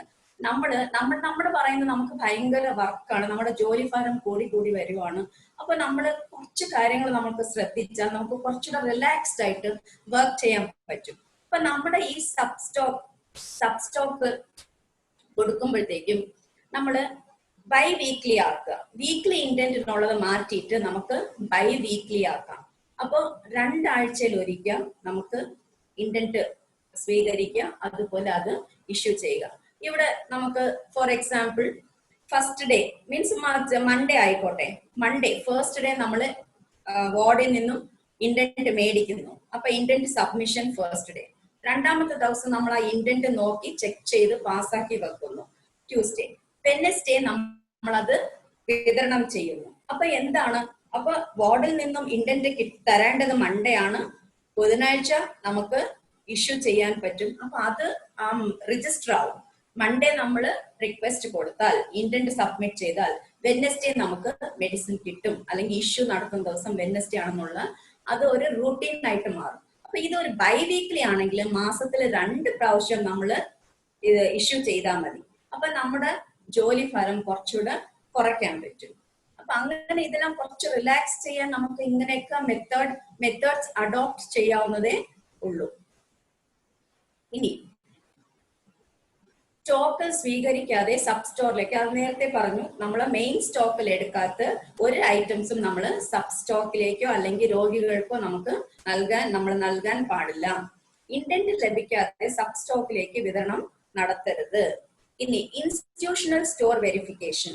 ഇൻസ്റ്റിറ്റ്യൂഷണൽ സ്റ്റോർ വെരിഫിക്കേഷൻ ശരിക്കും എന്താ എസ് ബി ഒമാരുടെ ജോലി എളുപ്പമാക്കാനോ അങ്ങനെ ഇങ്ങനെയൊക്കെ അതൊന്നും അല്ല. പക്ഷേങ്കിൽ നമ്മളിപ്പോ ഒരു ഐറ്റം കൊടുക്കുമ്പം ആ ഐറ്റത്തിന്റെ എൻഡ് യൂസർ വരെ എങ്ങനെയാണ്, എൻഡ് യൂസർ വരെ കറക്റ്റ് ആയിട്ട് അത് പോകുന്നുണ്ടോ, എൻഡ് യൂസർ കറക്റ്റ് ആയിട്ട് യൂസ് ചെയ്യുന്നുണ്ട്. അപ്പൊ അതൊന്ന് നമ്മൾ ജസ്റ്റ് ചെക്ക്ഔട്ട് ചെയ്യാം. ഇൻസ്റ്റിറ്റ്യൂഷണൽ സ്റ്റോർ വെരിഫിക്കേഷൻ വളരെ ഇമ്പോർട്ടന്റ് ആയിട്ടുള്ള കാര്യമാണ്. വർഷത്തിൽ 2 പ്രാവശ്യമാണ് അത് ചെയ്യേണ്ടത്, സെപ്റ്റംബറിലും മാർച്ചിലും. അപ്പം അത് എന്താണ്, നമ്മുടെ അതർ ഫ്രണ്ട്സ് അല്ലെങ്കിൽ അതർ ഡിപ്പാർട്ട്മെന്റ്സ്, നമ്മുടെ സ്റ്റാഫ് നഴ്സ് വിങ്ങോ അല്ലെങ്കിൽ JHI വിങ്ങോ അവരെല്ലാം നമ്മൾ ഭരിക്കുക എന്നുള്ളതല്ല. പക്ഷെ നമ്മൾ ഇൻസ്റ്റിറ്റ്യൂഷണൽ സ്റ്റോർ വെരിഫിക്കേഷൻ ചെയ്യുമ്പോഴത്തേക്ക് എവിടെയൊക്കെ എന്തെങ്കിലും മിസ്റ്റേക്സ് വന്നിട്ടുണ്ടോ അത് നമ്മൾ അവിടെ തന്നെ അങ്ങ് റെക്ടിഫൈ ചെയ്ത് പോകാൻ പറ്റും. അപ്പൊ പലപ്പോഴും നമ്മൾ എങ്ങനെയാണ് ഒരു സ്റ്റോക്ക് രജിസ്റ്റർ മെയിൻറ്റെയിൻ ചെയ്യേണ്ടത് അതൊന്നും പലപ്പോഴും എല്ലാവർക്കും കറക്റ്റ് ആയിട്ട് അത് അറിയണമെന്നില്ല. പക്ഷെ ഫാർമസിസ്റ്റ് ആ കാര്യത്തിൽ കുറച്ചുകൂടെ മുൻപന്തിയിലാണ്. ബിക്കോസ് നമ്മൾ ഈ സ്റ്റോക്ക് എല്ലാം നമ്മൾ മെയിൻറ്റെയിൻ ചെയ്യുന്നതുകൊണ്ട് നമുക്ക് കുറച്ചുകൂടെ അതിൽ അറിവ് കൂടുതലായിരിക്കും. അപ്പൊ അത് നമ്മൾ ഷെയർ ചെയ്യുക. അപ്പൊ നമ്മളിപ്പോ ഒരു ഇൻസ്ട്രുമെന്റ് അല്ലെങ്കിൽ എക്വിപ്മെന്റ് നമ്മൾ സ്റ്റാഫ് നഴ്സിന് ഇഷ്യൂ ചെയ്യുമ്പോൾ ആ ഇൻസ്ട്രുമെന്റ് എടുത്തേണ്ട ഡേറ്റ് കറക്റ്റ് ആയിട്ട് സ്റ്റാഫ് നഴ്സിന്റെ രജിസ്റ്ററിൽ അത് എഴുതിയിട്ടുണ്ടോ, ഇനി സബ് സ്റ്റോക്കിന്റെ പേജ് നമ്പറും സ്റ്റാഫ് നഴ്സിന്റെ പേജ് നമ്പറും നമ്മൾ അങ്ങോട്ടും ഇങ്ങോട്ടും ഇടാറുണ്ട്. അത് നമുക്ക് ഓഡിറ്റിന് എളുപ്പമാകാൻ വേണ്ടിയിട്ട്. അപ്പൊ അങ്ങനെയൊക്കെ കാര്യങ്ങൾ നമുക്ക് ജസ്റ്റ് ഒന്ന് ചെയ്താൽ കുറച്ചുകൂടെ വർക്കിൽ കുറച്ചുകൂടെ പെർഫെക്ഷൻ വരും എന്നാണ് എനിക്ക് തോന്നുന്നത്. അപ്പൊ ഇൻസ്ട്രുമെന്റ്സ് നമ്മൾ കറക്റ്റ് ആയിട്ട് സ്റ്റാഫ് നഴ്സ് സ്റ്റോക്കിൽ എടുത്തിട്ടുണ്ടോ, അത് കറക്റ്റ് ആയിട്ട് മറ്റ് എടുക്കുന്ന സാധനങ്ങൾ ഡിസ്ട്രിബ്യൂഷൻ കാണിച്ചിട്ടുണ്ടോ, ഇതൊക്കെ നമുക്ക് വെരിഫൈ ചെയ്യാൻ പറ്റും. അത് ചെയ്ത് അതിന്റെ റിപ്പോർട്ട് കൊടുക്കണം. അപ്പൊ ആദ്യം അതിന് ചെയ്യേണ്ടത് മെഡിക്കൽ ഓഫീസർ നമ്മളൊരു പ്രൊസീഡിങ്സ് ആക്കിയിട്ട് മെഡിക്കൽ ഓഫീസറിന് സബ്മിറ്റ് ചെയ്യുക. ആ പ്രൊസീഡിങ്സ് പ്രകാരം നമ്മൾ സബ് സ്റ്റോർ കസ്റ്റോഡിയന്മാരുടെ കയ്യിൽ നിന്നും അവരുടെ രജിസ്റ്റേഴ്സ് വാങ്ങിക്കും. എന്നിട്ട് നമ്മൾ ക്രോസ് ചെക്ക് ചെയ്തിട്ട് എന്തെങ്കിലും മിസ്റ്റേക്സ് അപാകതകൾ ഉണ്ടെങ്കിൽ നമ്മൾ തിരുത്താൻ പറ്റുന്നതെല്ലാം അവിടെ തന്നെ തിരുത്തി, പിന്നെ അതിൽ എന്തെങ്കിലും മിസ്റ്റേക്സ് ഉണ്ടെങ്കിൽ നമുക്ക് അവിടെ ഡിസ്കസ് ചെയ്ത് അത് പറഞ്ഞു കൊടുക്കുക. അതിന് റിപ്പോർട്ട് ആക്കിയിട്ട് നമ്മൾ മെഡിക്കൽ ഓഫീസർ മുഖാന്തരം നമുക്ക് DMOയ്ക്ക് സബ്മിറ്റ് ചെയ്യണം. ഇൻസ്റ്റിറ്റ്യൂഷണൽ സ്റ്റോർ വെരിഫിക്കേഷൻ നമ്മളിൽ എത്ര പേരാണ് ചെയ്തിട്ടുള്ളതെന്ന് എനിക്ക് അറിയില്ല. പക്ഷെ ഇപ്പോഴും നമ്മൾ ഫോളോ ചെയ്യാത്ത ഒരു കാര്യമാണ് institutional store verification. Institutional store verification നമ്മൾ കറക്റ്റ് ടൈമിന് അത് ചെയ്ത് കഴിഞ്ഞാൽ ശരിക്കും നമുക്ക് കുറച്ചുകൂടെ നമ്മൾ തന്നെ ചിലപ്പോൾ ചെയ്യുന്ന ഇപ്പൊ അക്കൗണ്ടബിൾ ഡ്രഗ്സ് നമ്മൾ എഴുതുന്നുണ്ട്.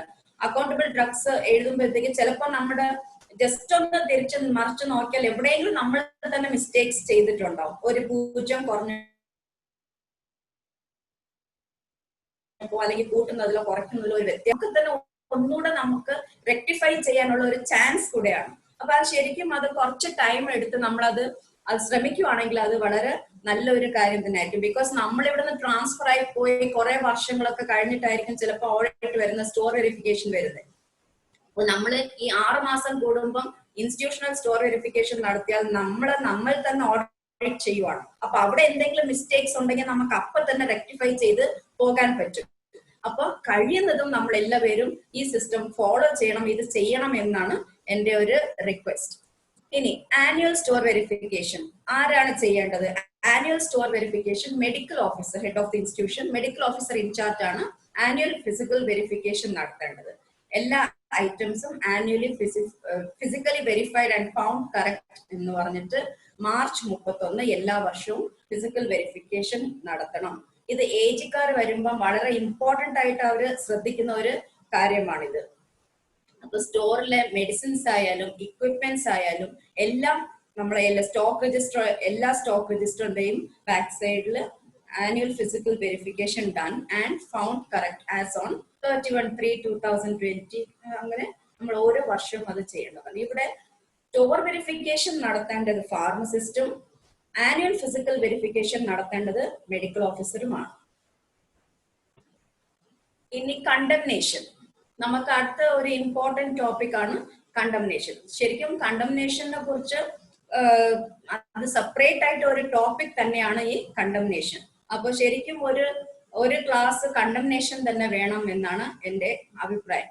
ഈ കണ്ടംനേഷന് നമ്മള് ആദ്യം സബ്സ്റ്റോർ കസ്റ്റോഡിയൻസിൽ നിന്നും ഓരോ സബ്സ്റ്റോർ കസ്റ്റോഡിയൻസും അൺസർവീസബിൾ ആർട്ടിക്കിൾസ് രജിസ്റ്റർ നമ്മൾ മെയിൻറ്റെയിൻ ചെയ്തിരിക്കണം. ഈ അൺസർവീസബിൾ ആർട്ടിക്കിൾസ് രജിസ്റ്ററിൽ നിന്നും ഉപയോഗശൂന്യമായ സാധനങ്ങൾ ഏതൊക്കെയാണെന്ന് ഒരു ലിസ്റ്റ് നമ്മൾ സബ്സ്റ്റോർ കസ്റ്റോഡിയൻസിൽ നിന്നും ഒരു ലിസ്റ്റ് നമ്മൾ മേടിക്കണം.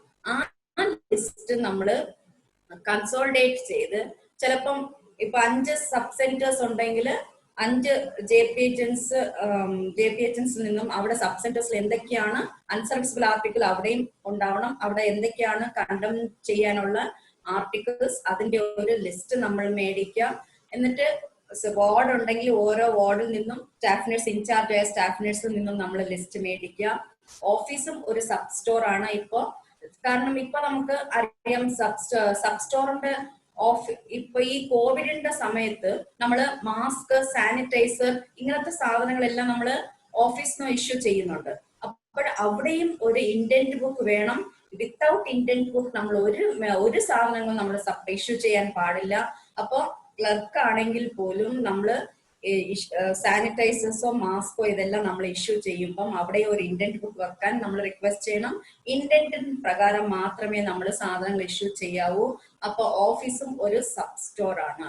അപ്പൊ പിന്നെ വരുന്ന ഫർണിച്ചേഴ്സ് നമ്മൾ സ്റ്റോക്കിൽ എടുത്തിട്ട് മെയിൻ സ്റ്റോക്കിൽ എടുത്തിട്ടാണ് ഓഫീസിൽ നമ്മൾ ഇഷ്യൂ ചെയ്യുന്നത്. അപ്പൊ അതും സബ് സ്റ്റോക്ക് മെയിൻറ്റെയിൻ ചെയ്യണം. അപ്പം സബ് സ്റ്റോർ കസ്റ്റോഡിയന്മാരിൽ നിന്നും നമ്മള് ലിസ്റ്റ് മേടിക്കുക, കണ്ടം ചെയ്യേണ്ട ആർട്ടിക്കിൾസിന്റെ ലിസ്റ്റ് മേടിക്കുക. അത് KFC ഫോം 21 നമ്മൾ അത് കൺസോൾഡേറ്റ് ചെയ്ത് നമ്മൾ അതിന് കണ്ടംനേഷന് വേണ്ടിയിട്ട് കണ്ടംനേഷൻ കമ്മിറ്റി കൂടി നമ്മൾ ക്ലർക്കിന് സബ്മിറ്റ് ചെയ്യും. ക്ലർക്ക് അത് ഓപ്ഷനും ബാക്കി കാര്യങ്ങളും പ്രൊസീജിയേഴ്സും എല്ലാം ക്ലർക്ക് നമ്മുടെ ക്ലർക്ക് ചെയ്തോളും. അപ്പൊ നമ്മൾ ചെയ്യേണ്ടത് ഇത്ര മാത്രമാണ്. സബ് സ്റ്റോർ കസ്റ്റോഡിയൻസിൽ നിന്നും ഈ കണ്ടംനേഷൻ പറയുമ്പോൾ ഒരുപാട് ഡൗട്ട്സ് ഉണ്ടാവും. കഴിഞ്ഞ ക്ലാസ്സിലും കണ്ടംനേഷനെ കുറിച്ച് കുറെ ഡൗട്ട്സ് ഒക്കെ ഉണ്ടായിട്ടുണ്ട്. അപ്പം അത് ഡൗട്ട്സ് ചോദിക്കുമ്പോഴത്തേക്കും അത് നമുക്ക് ക്ലാരിഫൈ ചെയ്യാൻ പറ്റും. അപ്പൊ ഇപ്പോ കണ്ടംനേഷൻ സബ് സ്റ്റോർ കസ്റ്റോഡിയനിൽ നിന്നും നമ്മൾ കണ്ടംനേഷൻ ചെയ്യേണ്ട അൺസർവീസബിൾ ആർട്ടിക്കിൾസിന്റെ ലിസ്റ്റ് മേടിക്കുക. അതിന് പ്രകാരം നമ്മൾ KFC സർവേ റിപ്പോർട്ട് 21 നമ്മളത് കൺസോൾഡേറ്റ് ചെയ്തിട്ട് നമ്മളത് കണ്ടംനേഷൻ കമ്മിറ്റി കൂടി പിന്നെ അതിന്റെ പിന്നീടുള്ള ഓപ്ഷനും മറ്റു കാര്യങ്ങൾക്കും നടപടിക്രമങ്ങൾക്ക് നമ്മൾ ഓഫീസിലേക്ക് സബ്മിറ്റ് ചെയ്യാന്നുള്ളതാണ്. കഴിഞ്ഞ പ്രാവശ്യം ഒരു ക്വസ്റ്റ്യൻ ഉണ്ടായിരുന്നു, കമ്പ്യൂട്ടർ എങ്ങനെയാണ് കണ്ടം ചെയ്യുന്നത്. അപ്പോ ശരിക്കും ഈ കമ്പ്യൂട്ടർ കണ്ടം ചെയ്യുന്നത് DMO ലെവലിലാണ്. അത് ഇ വേസ്റ്റ് സെപ്പറേറ്റ് ഒരു കണ്ടംനേഷൻ പ്രൊസീജിയർ ആണ്. അപ്പൊ അത് ഈ കൂട്ടത്തിൽ ജസ്റ്റ് ഒന്ന് ഓർമ്മ വന്നപ്പോ ഞാൻ പറഞ്ഞതാ.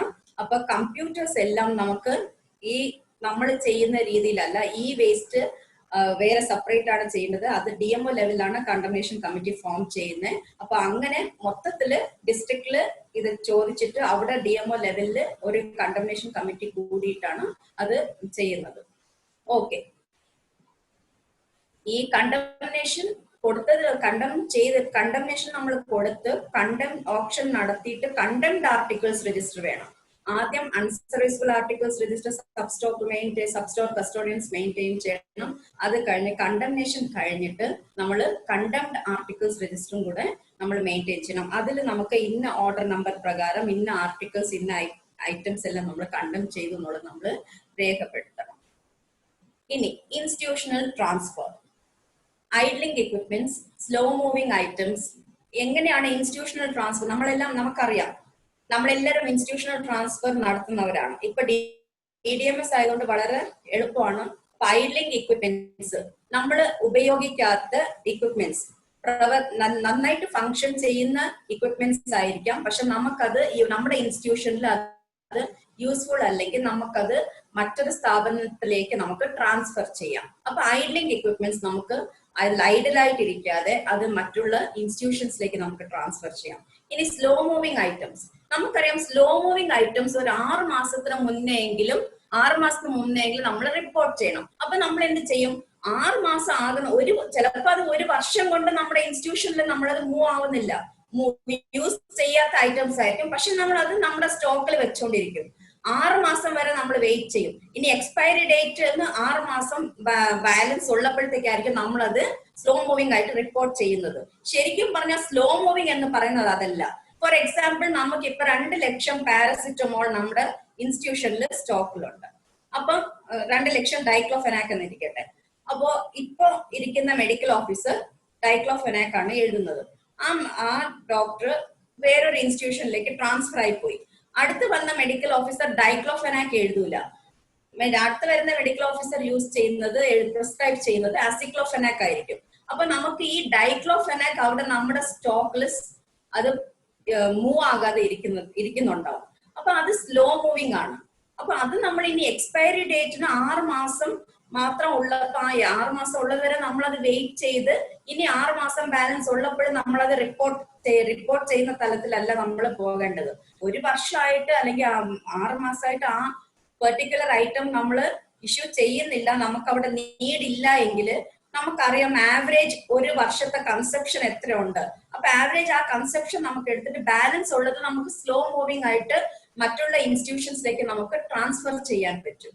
ഇനി റിപ്പോർട്ടിംഗ് സ്ലോ മൂവിങ് ഐറ്റംസ് നമുക്ക് DDMSൽ റിപ്പോർട്ട് ചെയ്യാം. അതിനുള്ള ഓപ്ഷൻസ് ഉണ്ട് DDMSൽ. ഓക്കെ, ഇനി അടുത്ത് വിതരണം മരവിപ്പിച്ച മരുന്നുകൾ, ഇത് ഫ്രീസ്ഡ് മെഡിസിൻസ്, ഗുണനിലവാരം ഇല്ലാത്ത മരുന്നുകൾ. നേരത്തെ ഞാൻ പറഞ്ഞു ഫ്രീസ്ഡ് മെഡിസിൻസും സ്റ്റോക്ക് ചെയ്ത മെഡിസിൻസും. നമ്മുടെ ഫാർമസിസ്റ്റിനെ സംബന്ധിച്ചിടത്തോളം നമുക്ക് ഏറ്റവും ആശങ്കയുള്ള ഒരു കാര്യം, അല്ലെങ്കിൽ നമ്മൾ പേടിക്കുന്ന ഒരു കാര്യം എന്താണ്?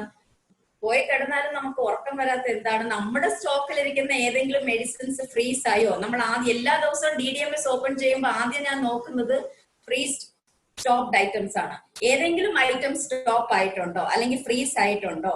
അപ്പൊ നേരത്തെ ഞാൻ പറഞ്ഞതുപോലെ ഈ വരുന്ന മെഡിസിൻസ് എല്ലാം ബാച്ച് നമ്പർ വൈസ് ചെക്ക് ചെയ്ത് നമ്മൾ DDMSൽ സ്റ്റോക്ക് എടുത്ത് DDMS വഴി നമ്മൾ ഇഷ്യൂ ചെയ്യാതെ ഒരു മെഡിസിൻസും നമ്മൾ എടുത്ത് സബ് സ്റ്റോറിലേക്കോ അല്ലെങ്കിൽ പേഷ്യൻസിനോ കൊടുക്കാൻ പാടില്ല.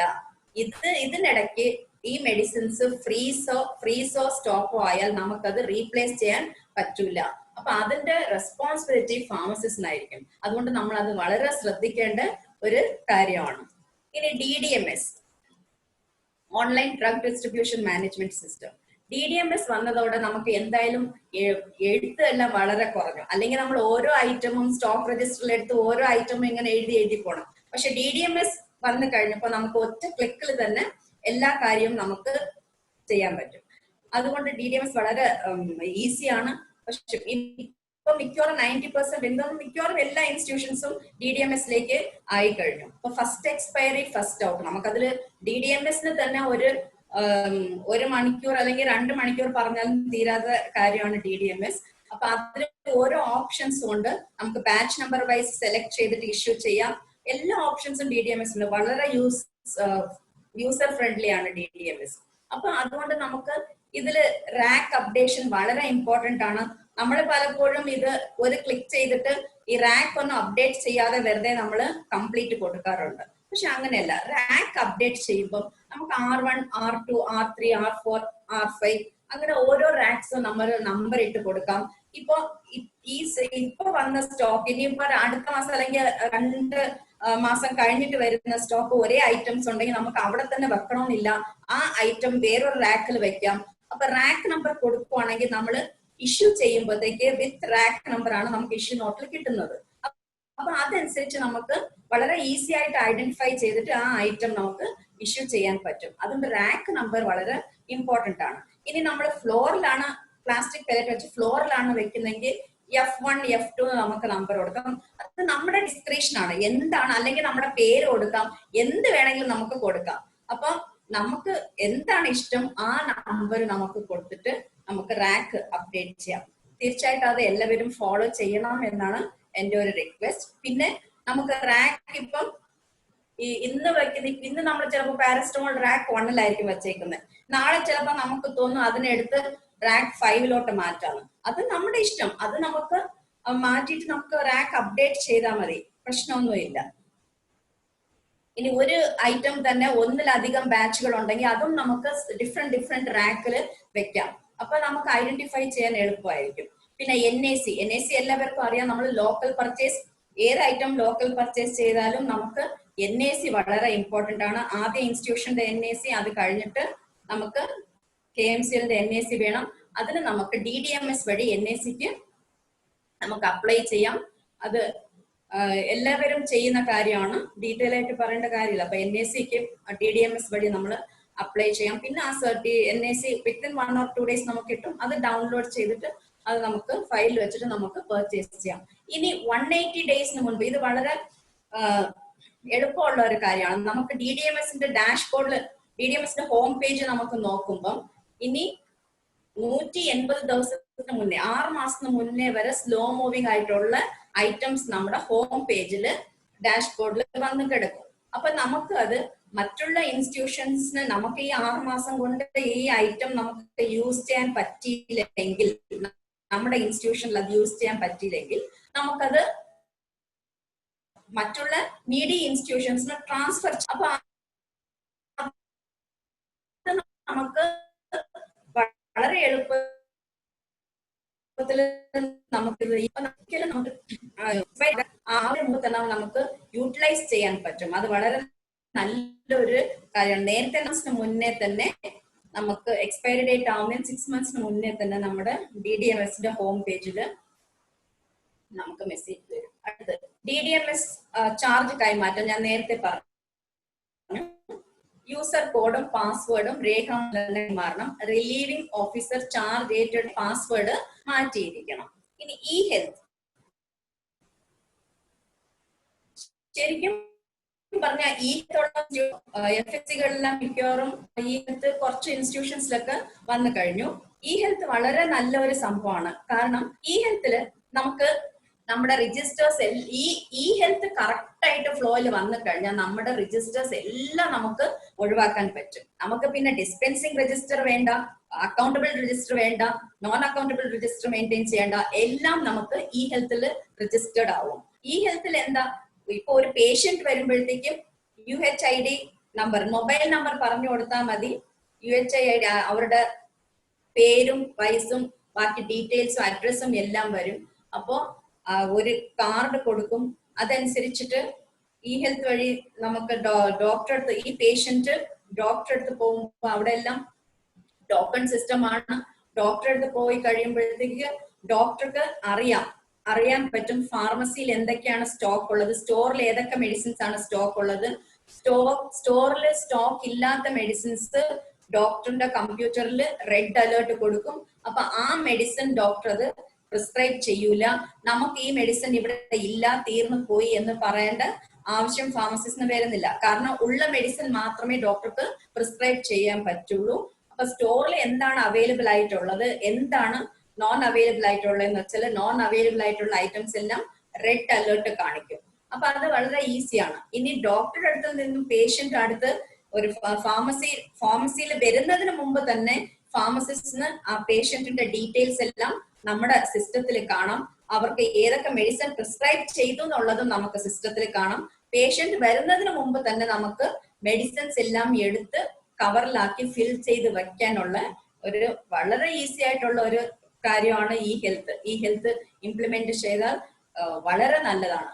ഇനി ഈ ഐറ്റംസ് എല്ലാം ഓരോ ദിവസവും നമ്മൾ ഏതൊക്കെ ഐറ്റംസ് കൊടുത്തു അതെല്ലാം നമുക്ക് ഹെൽത്ത് റിപ്പോർട്ട്സ് നമുക്ക് എടുക്കാൻ പറ്റും. റിപ്പോർട്ട്സ് ക്ലിക്ക് ചെയ്താൽ ഡെയിലി ഏതൊക്കെ മെഡിസിൻ കൊടുത്തു, ആർക്കൊക്കെ കൊടുത്തു, പേഷ്യന്റിന്റെ പേര്, ഏജ്, എല്ലാ ഡീറ്റെയിൽസും വരും.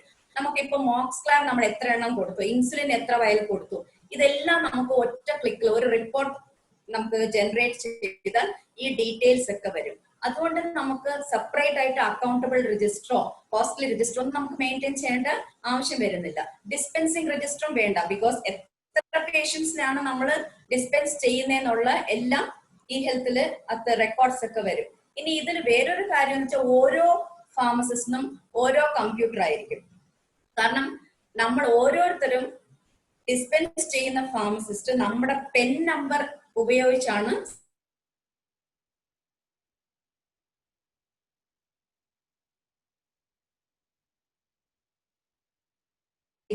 ഇതെല്ലാം നമുക്ക് അറിയാൻ പറ്റും.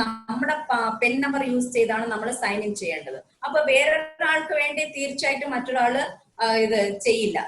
അപ്പൊ നമ്മുടെ പെൻ നമ്പർ യൂസ് ചെയ്ത് നമുക്ക് സൈൻ ഇൻ ചെയ്താൽ നമുക്ക് അത്രയും സമയം ഡിസ്പെൻസ് ചെയ്യാൻ പറ്റും. അപ്പൊ ഈ ഹെൽത്ത് വരുമ്പോഴത്തേക്ക് കറക്റ്റ് ആയിട്ട് നമ്മുടെ ജോബും നമ്മുടെ ഡ്യൂട്ടിയും രജിസ്റ്റർ ആവും എന്നുള്ളതാണ്. പിന്നെ ഈ ഹെൽത്ത് വഴി പ്രായമുള്ളവര്, ഭിന്നശേഷിക്കാർക്ക് ഇവർക്കൊക്കെ മുൻഗണന ഉണ്ട്. പിന്നെ വീട്ടിലിരുന്ന് തന്നെ നമുക്ക് അപ്പോയിന്റ്മെന്റ് എടുക്കാൻ പറ്റും, ഏത് സമയത്താണ് വരേണ്ടത്. അപ്പൊ നേരത്തെ ഇങ്ങനെ പേഷ്യൻസ് ഹോസ്പിറ്റലിൽ വന്ന് ഇങ്ങനെ വെയിറ്റ് ചെയ്യേണ്ട ആവശ്യമില്ല. അങ്ങനെ ഒരുപാട് വളരെ അപ്ഡേറ്റഡ് ആയിട്ടുള്ള ഒരു കാര്യമാണ്.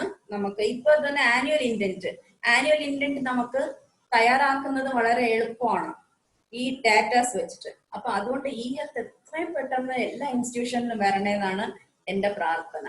പിന്നെ എല്ലാ റിപ്പോർട്ട്സ് ക്രിയേറ്റ് ചെയ്യാൻ പറ്റും. അത് തന്നെയാണ് എല്ലാ ഫാർമസിസ്റ്റുകൾക്കും കമ്പ്യൂട്ടർ ഉണ്ടാകും, എല്ലാ ഫാർമസിസ്റ്റുകൾക്കും യൂസർ ഐഡിയും പാസ്വേഡും കൊടുക്കും. അപ്പൊ ഇതാണ് ഈ ഹെൽത്തിനെ കുറിച്ച് ചെറുതായിട്ടൊന്ന് ബ്രീഫ് ചെയ്യാനുള്ളത്. ഇനി ഇപ്പൊ ലാബിലാണ് പോകേണ്ടതെങ്കിൽ ഒരു പേഷ്യന്റ് ഡോക്ടറെ അടുത്ത് വന്നിട്ട് ഡോക്ടറാണ് തീരുമാനിക്കേണ്ടത് അടുത്ത് ലാബിൽ ഒരു ഇൻവെസ്റ്റിഗേഷൻ വിടണമെങ്കിൽ.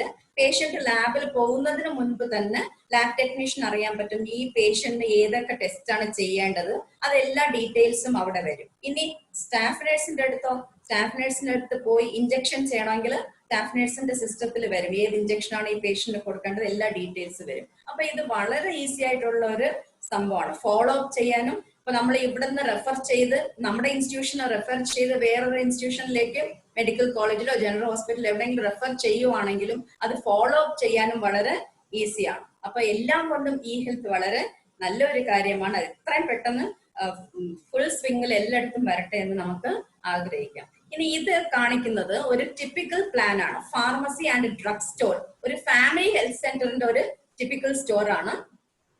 അത് ജസ്റ്റ് ഇങ്ങനെ ഇത് FHCക്ക് വേണ്ടി നമ്മൾ ഇത് പ്രിപ്പയർ ചെയ്തതാണ്.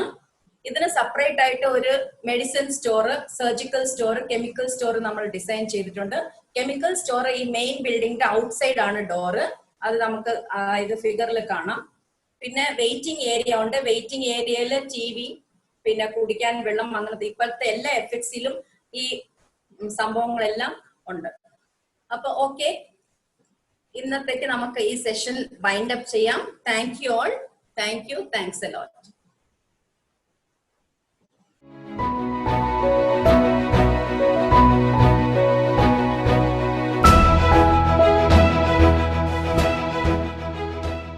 ഫ്രീസ്ഡ് മെഡിസിൻസ് AC-യിൽ കെപ്റ്റ് ചെയ്യേണ്ട ആവശ്യം എന്താണെന്നാണ്. ഫ്രീസ്ഡ് മെഡിസിൻസ് എപ്പോ വേണമെങ്കിലും അൺഫ്രീസ് ചെയ്യാം. ഫ്രീസ്ഡ് മെഡിസിൻസ് വീണ്ടും ഉപയോഗിക്കാനുള്ള മെഡിസിൻസ് ആണ്. സ്റ്റോപ്പ് എന്ന് പറഞ്ഞാൽ പിന്നെ നമ്മൾ അത് ഉപയോഗിക്കേണ്ട. പക്ഷെ ഫ്രീസ് മെഡിസിൻസ് നമ്മളിപ്പോ ഒരു 3 മാസം അതിനെ ഫ്രീസ് ചെയ്ത് വെച്ചോന്നിരിക്കട്ടെ. ഇപ്പൊ ഇന്ന് കുറച്ച് ഒരു 10,000 പാരസെറ്റമോൾ ഒരു പെർട്ടിക്കുലർ ബാച്ച് പെർട്ടിക്കുലർ കമ്പനിയുടെ ഫ്രീസ് ചെയ്ത് വെച്ചു. അത് ചിലപ്പോ ഒരു 3 മാസം കഴിഞ്ഞായിരിക്കും അത് അൺഫ്രീസ് ചെയ്ത ഒരു ഓർഡർ വരുന്നത്. അത് നമുക്കറിയാം. DDMSൽ നമുക്ക് എല്ലാ ദിവസവും ഇതുപോലെ ഫ്രീസ്ഡ് അൺഫ്രീസ്ഡ് ഒക്കെ നമുക്ക് കാണാൻ പറ്റും. അപ്പൊ അൺഫ്രീസ് ചെയ്യുമ്പോഴത്തേക്കും നമ്മൾ ഇത് AC-യിൽ സൂക്ഷിച്ചില്ല എങ്കിൽ അതിന്റെ പൊട്ടൻസി എങ്ങനെ നമുക്ക് സേഫ് ഗാർഡ് ചെയ്യാൻ പറ്റും?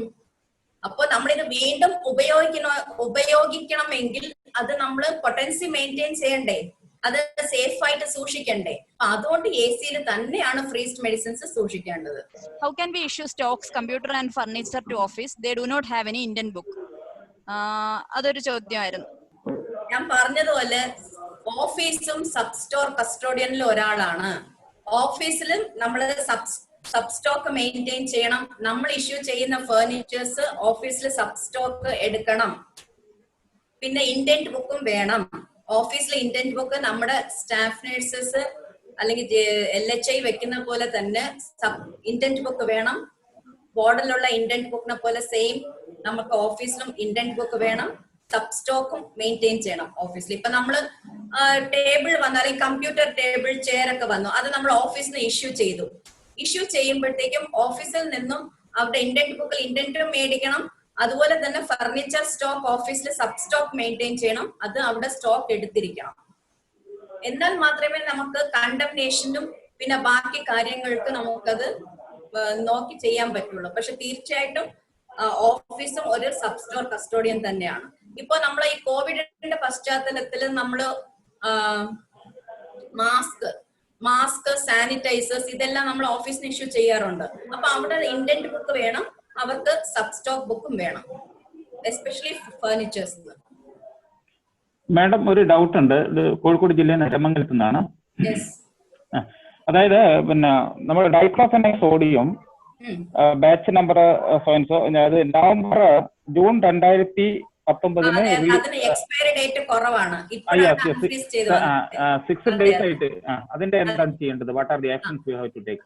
ശരിക്കും പറഞ്ഞാൽ അതിന് ഇനി 10 ദിവസം എങ്ങാണ്ട് ബാലൻസ് ഉള്ളൂ. അപ്പൊ ഈ 10 ദിവസത്തിനിടയ്ക്ക് നമുക്ക് എന്തായാലും അത് ഡിസ്പെൻസ് ചെയ്ത് ഇഷ്യൂ ചെയ്ത് തീർക്കാൻ പറ്റില്ല. അത് ഈ കാരണങ്ങൾ സഹിതം അത് KMCL എഴുതി റിപ്പോർട്ട് ചെയ്യണം. ഒരു കോപ്പി DMOയ്ക്കും റിപ്പോർട്ട് കൊടുത്തിരിക്കണം. നമ്മുടെ സ്റ്റോക്കിൽ എത്രയാണ് ഇനി നമുക്ക് ഈ ഐറ്റംസ് ഡൈക്ലോഫെനാക് എത്ര നമുക്ക് സ്റ്റോക്കിലുണ്ട്, നമുക്ക് ഈ അൺഫ്രീസ് ചെയ്ത ഡേറ്റ് സഹിതം ഓർഡർ നമ്പർ സഹിതം ഇത് നമുക്ക് ഇവിടെ യൂസ് ചെയ്ത് തീർക്കാൻ പറ്റില്ല എന്നുള്ളത് നമ്മൾ കൃത്യമായിട്ട് ആ ക്വാണ്ടിറ്റി സഹിതം നമ്മൾ DMOയ്ക്ക് റിപ്പോർട്ട് ചെയ്യണം. KMCL റിപ്പോർട്ട് ചെയ്തിരിക്കണം. കോപ്പിയാണോ കൊടുക്കേണ്ടത്? DMOന് ആർക്കാണ് ശരിക്കും റിപ്പോർട്ട് ചെയ്യേണ്ടത്? KMCL-നാണോ DMO-നാണോ? KMCL കൊടുക്കണം, DMOയ്ക്ക് റിപ്പോർട്ട് ചെയ്യണം. രണ്ടും കൊടുക്കണം. അല്ല, കോപ്പി ആയിട്ട് വേണ്ട, രണ്ട് സെപ്പറേറ്റ് ആയിട്ട് തന്നെ കൊടുക്കേണ്ടി വരും. സെപ്പറേറ്റ് ആയിട്ട് കൊടുത്താലും കുഴപ്പമില്ല, കോപ്പി ആയിട്ട് കൊടുത്താലും കുഴപ്പമില്ല. ഹലോ അനിത മാഡം, നമ്മള് വാമനപുരം FHC വാമനപുരത്താണ്. കേൾക്കാമോ? ഇടയ്ക്ക് പറഞ്ഞോളൂ. എനിക്കറിയേണ്ട നമ്മള് FHC ആണ്. സ്റ്റേഷനറി ഭാഗത്തിൽ ഒരുപാട് ഇപ്പൊ A4 സൈസ് പേപ്പർ അങ്ങനെയുള്ളതൊക്കെ സ്റ്റേഷനറി ഇനത്തിന് നമ്മൾ കൂടുതൽ വാങ്ങുന്നുണ്ട്. അപ്പൊ അത് നേരത്തെ പറഞ്ഞു കേട്ട എനിക്ക് കേട്ടത് അത് ഫാർമസിസ്റ്റ് അല്ല സ്റ്റോക്ക് എടുക്കേണ്ടതെന്ന് എനിക്ക് കേട്ടതെന്ന് തോന്നി. അതൊന്ന് ക്ലിയർ ചെയ്താൽ കൊള്ളാമായിരുന്നു. കാരണം സ്റ്റേഷനറി ഈ FHC ആയതുകൊണ്ട് തന്നെ പേപ്പറുകൾ ഒരുപാട് ഉപയോഗിക്കുന്നുണ്ട്. അപ്പൊ അത് എങ്ങനെയാണ് അത് സ്റ്റോക്ക് എടുക്കേണ്ടതിനെ കുറിച്ച് അത് വിവരിച്ചാൽ കൊള്ളാമായിരുന്നു. ഓക്കെ, നമുക്ക് സ്റ്റോക്ക് എടുക്കാൻ സ്റ്റേഷനറി ഇൻക്ലൂഡിംഗ് സ്റ്റേഷനറി ഐറ്റംസ്, ഏത് ഐറ്റംസും എല്ലാ ഐറ്റംസും ഫാർമസിസ്റ്റ് സ്റ്റോക്ക് എടുക്കണം. മെയിൻ സ്റ്റോർ കസ്റ്റോഡിയൻ ആയിട്ടുള്ള ഫാർമസിസ്റ്റ് സ്റ്റോക്ക് എടുക്കണം. പക്ഷേ എങ്കിൽ നമ്മൾ ഓഫീസിൽ നിന്നും സ്റ്റേഷനറി ഡയറക്റ്റ് ആയിട്ട് സ്റ്റേഷനറി നമ്മൾ ഇന്റന്റ് കൊടുക്കുന്നത് പോലെ ഓഫീസിൽ നിന്നും ഇന്റന്റ് കൊടുത്ത് നമ്മുടെ ഗവൺമെന്റ് സ്റ്റോറിൽ നിന്ന് വരുന്ന സ്റ്റേഷനറി ഐറ്റംസ് ഉണ്ട്. പേപ്പർ ഫയൽ ബോർഡ്, അങ്ങനെ ആ കാര്യങ്ങൾ മാത്രം ഓഫീസിൽ നിന്നും ഇന്റന്റ് സ്റ്റേഷനറി സ്റ്റോറിൽ കൊടുത്തിട്ട് സ്റ്റേഷനറി സ്റ്റോറിൽ നിന്നും ഓഫീസിൽ സപ്ലൈ ചെയ്യുന്ന ഐറ്റംസ് മാത്രം ഫാർമസിസ്റ്റ് സ്റ്റോക്ക് എടുക്കണ്ട. പക്ഷെ ബാക്കി എല്ലാ stationery items including A4 size paper ഇതെല്ലാം ഫാർമസിസ്റ്റ് സ്റ്റോക്ക് എടുത്തിട്ട് നമ്മൾ സ്റ്റോർ കസ്റ്റോഡിയൻ എടുത്തിട്ട് അത് ഫാർമസിയിലേക്കാണ് ഇഷ്യൂ ചെയ്യുന്നതെങ്കിൽ ഫാർമസിസ്റ്റിന്റെ ഈ റിക്വസ്റ്റ് പ്രകാരം നമ്മൾ അത് ഇഷ്യൂ ചെയ്യുക.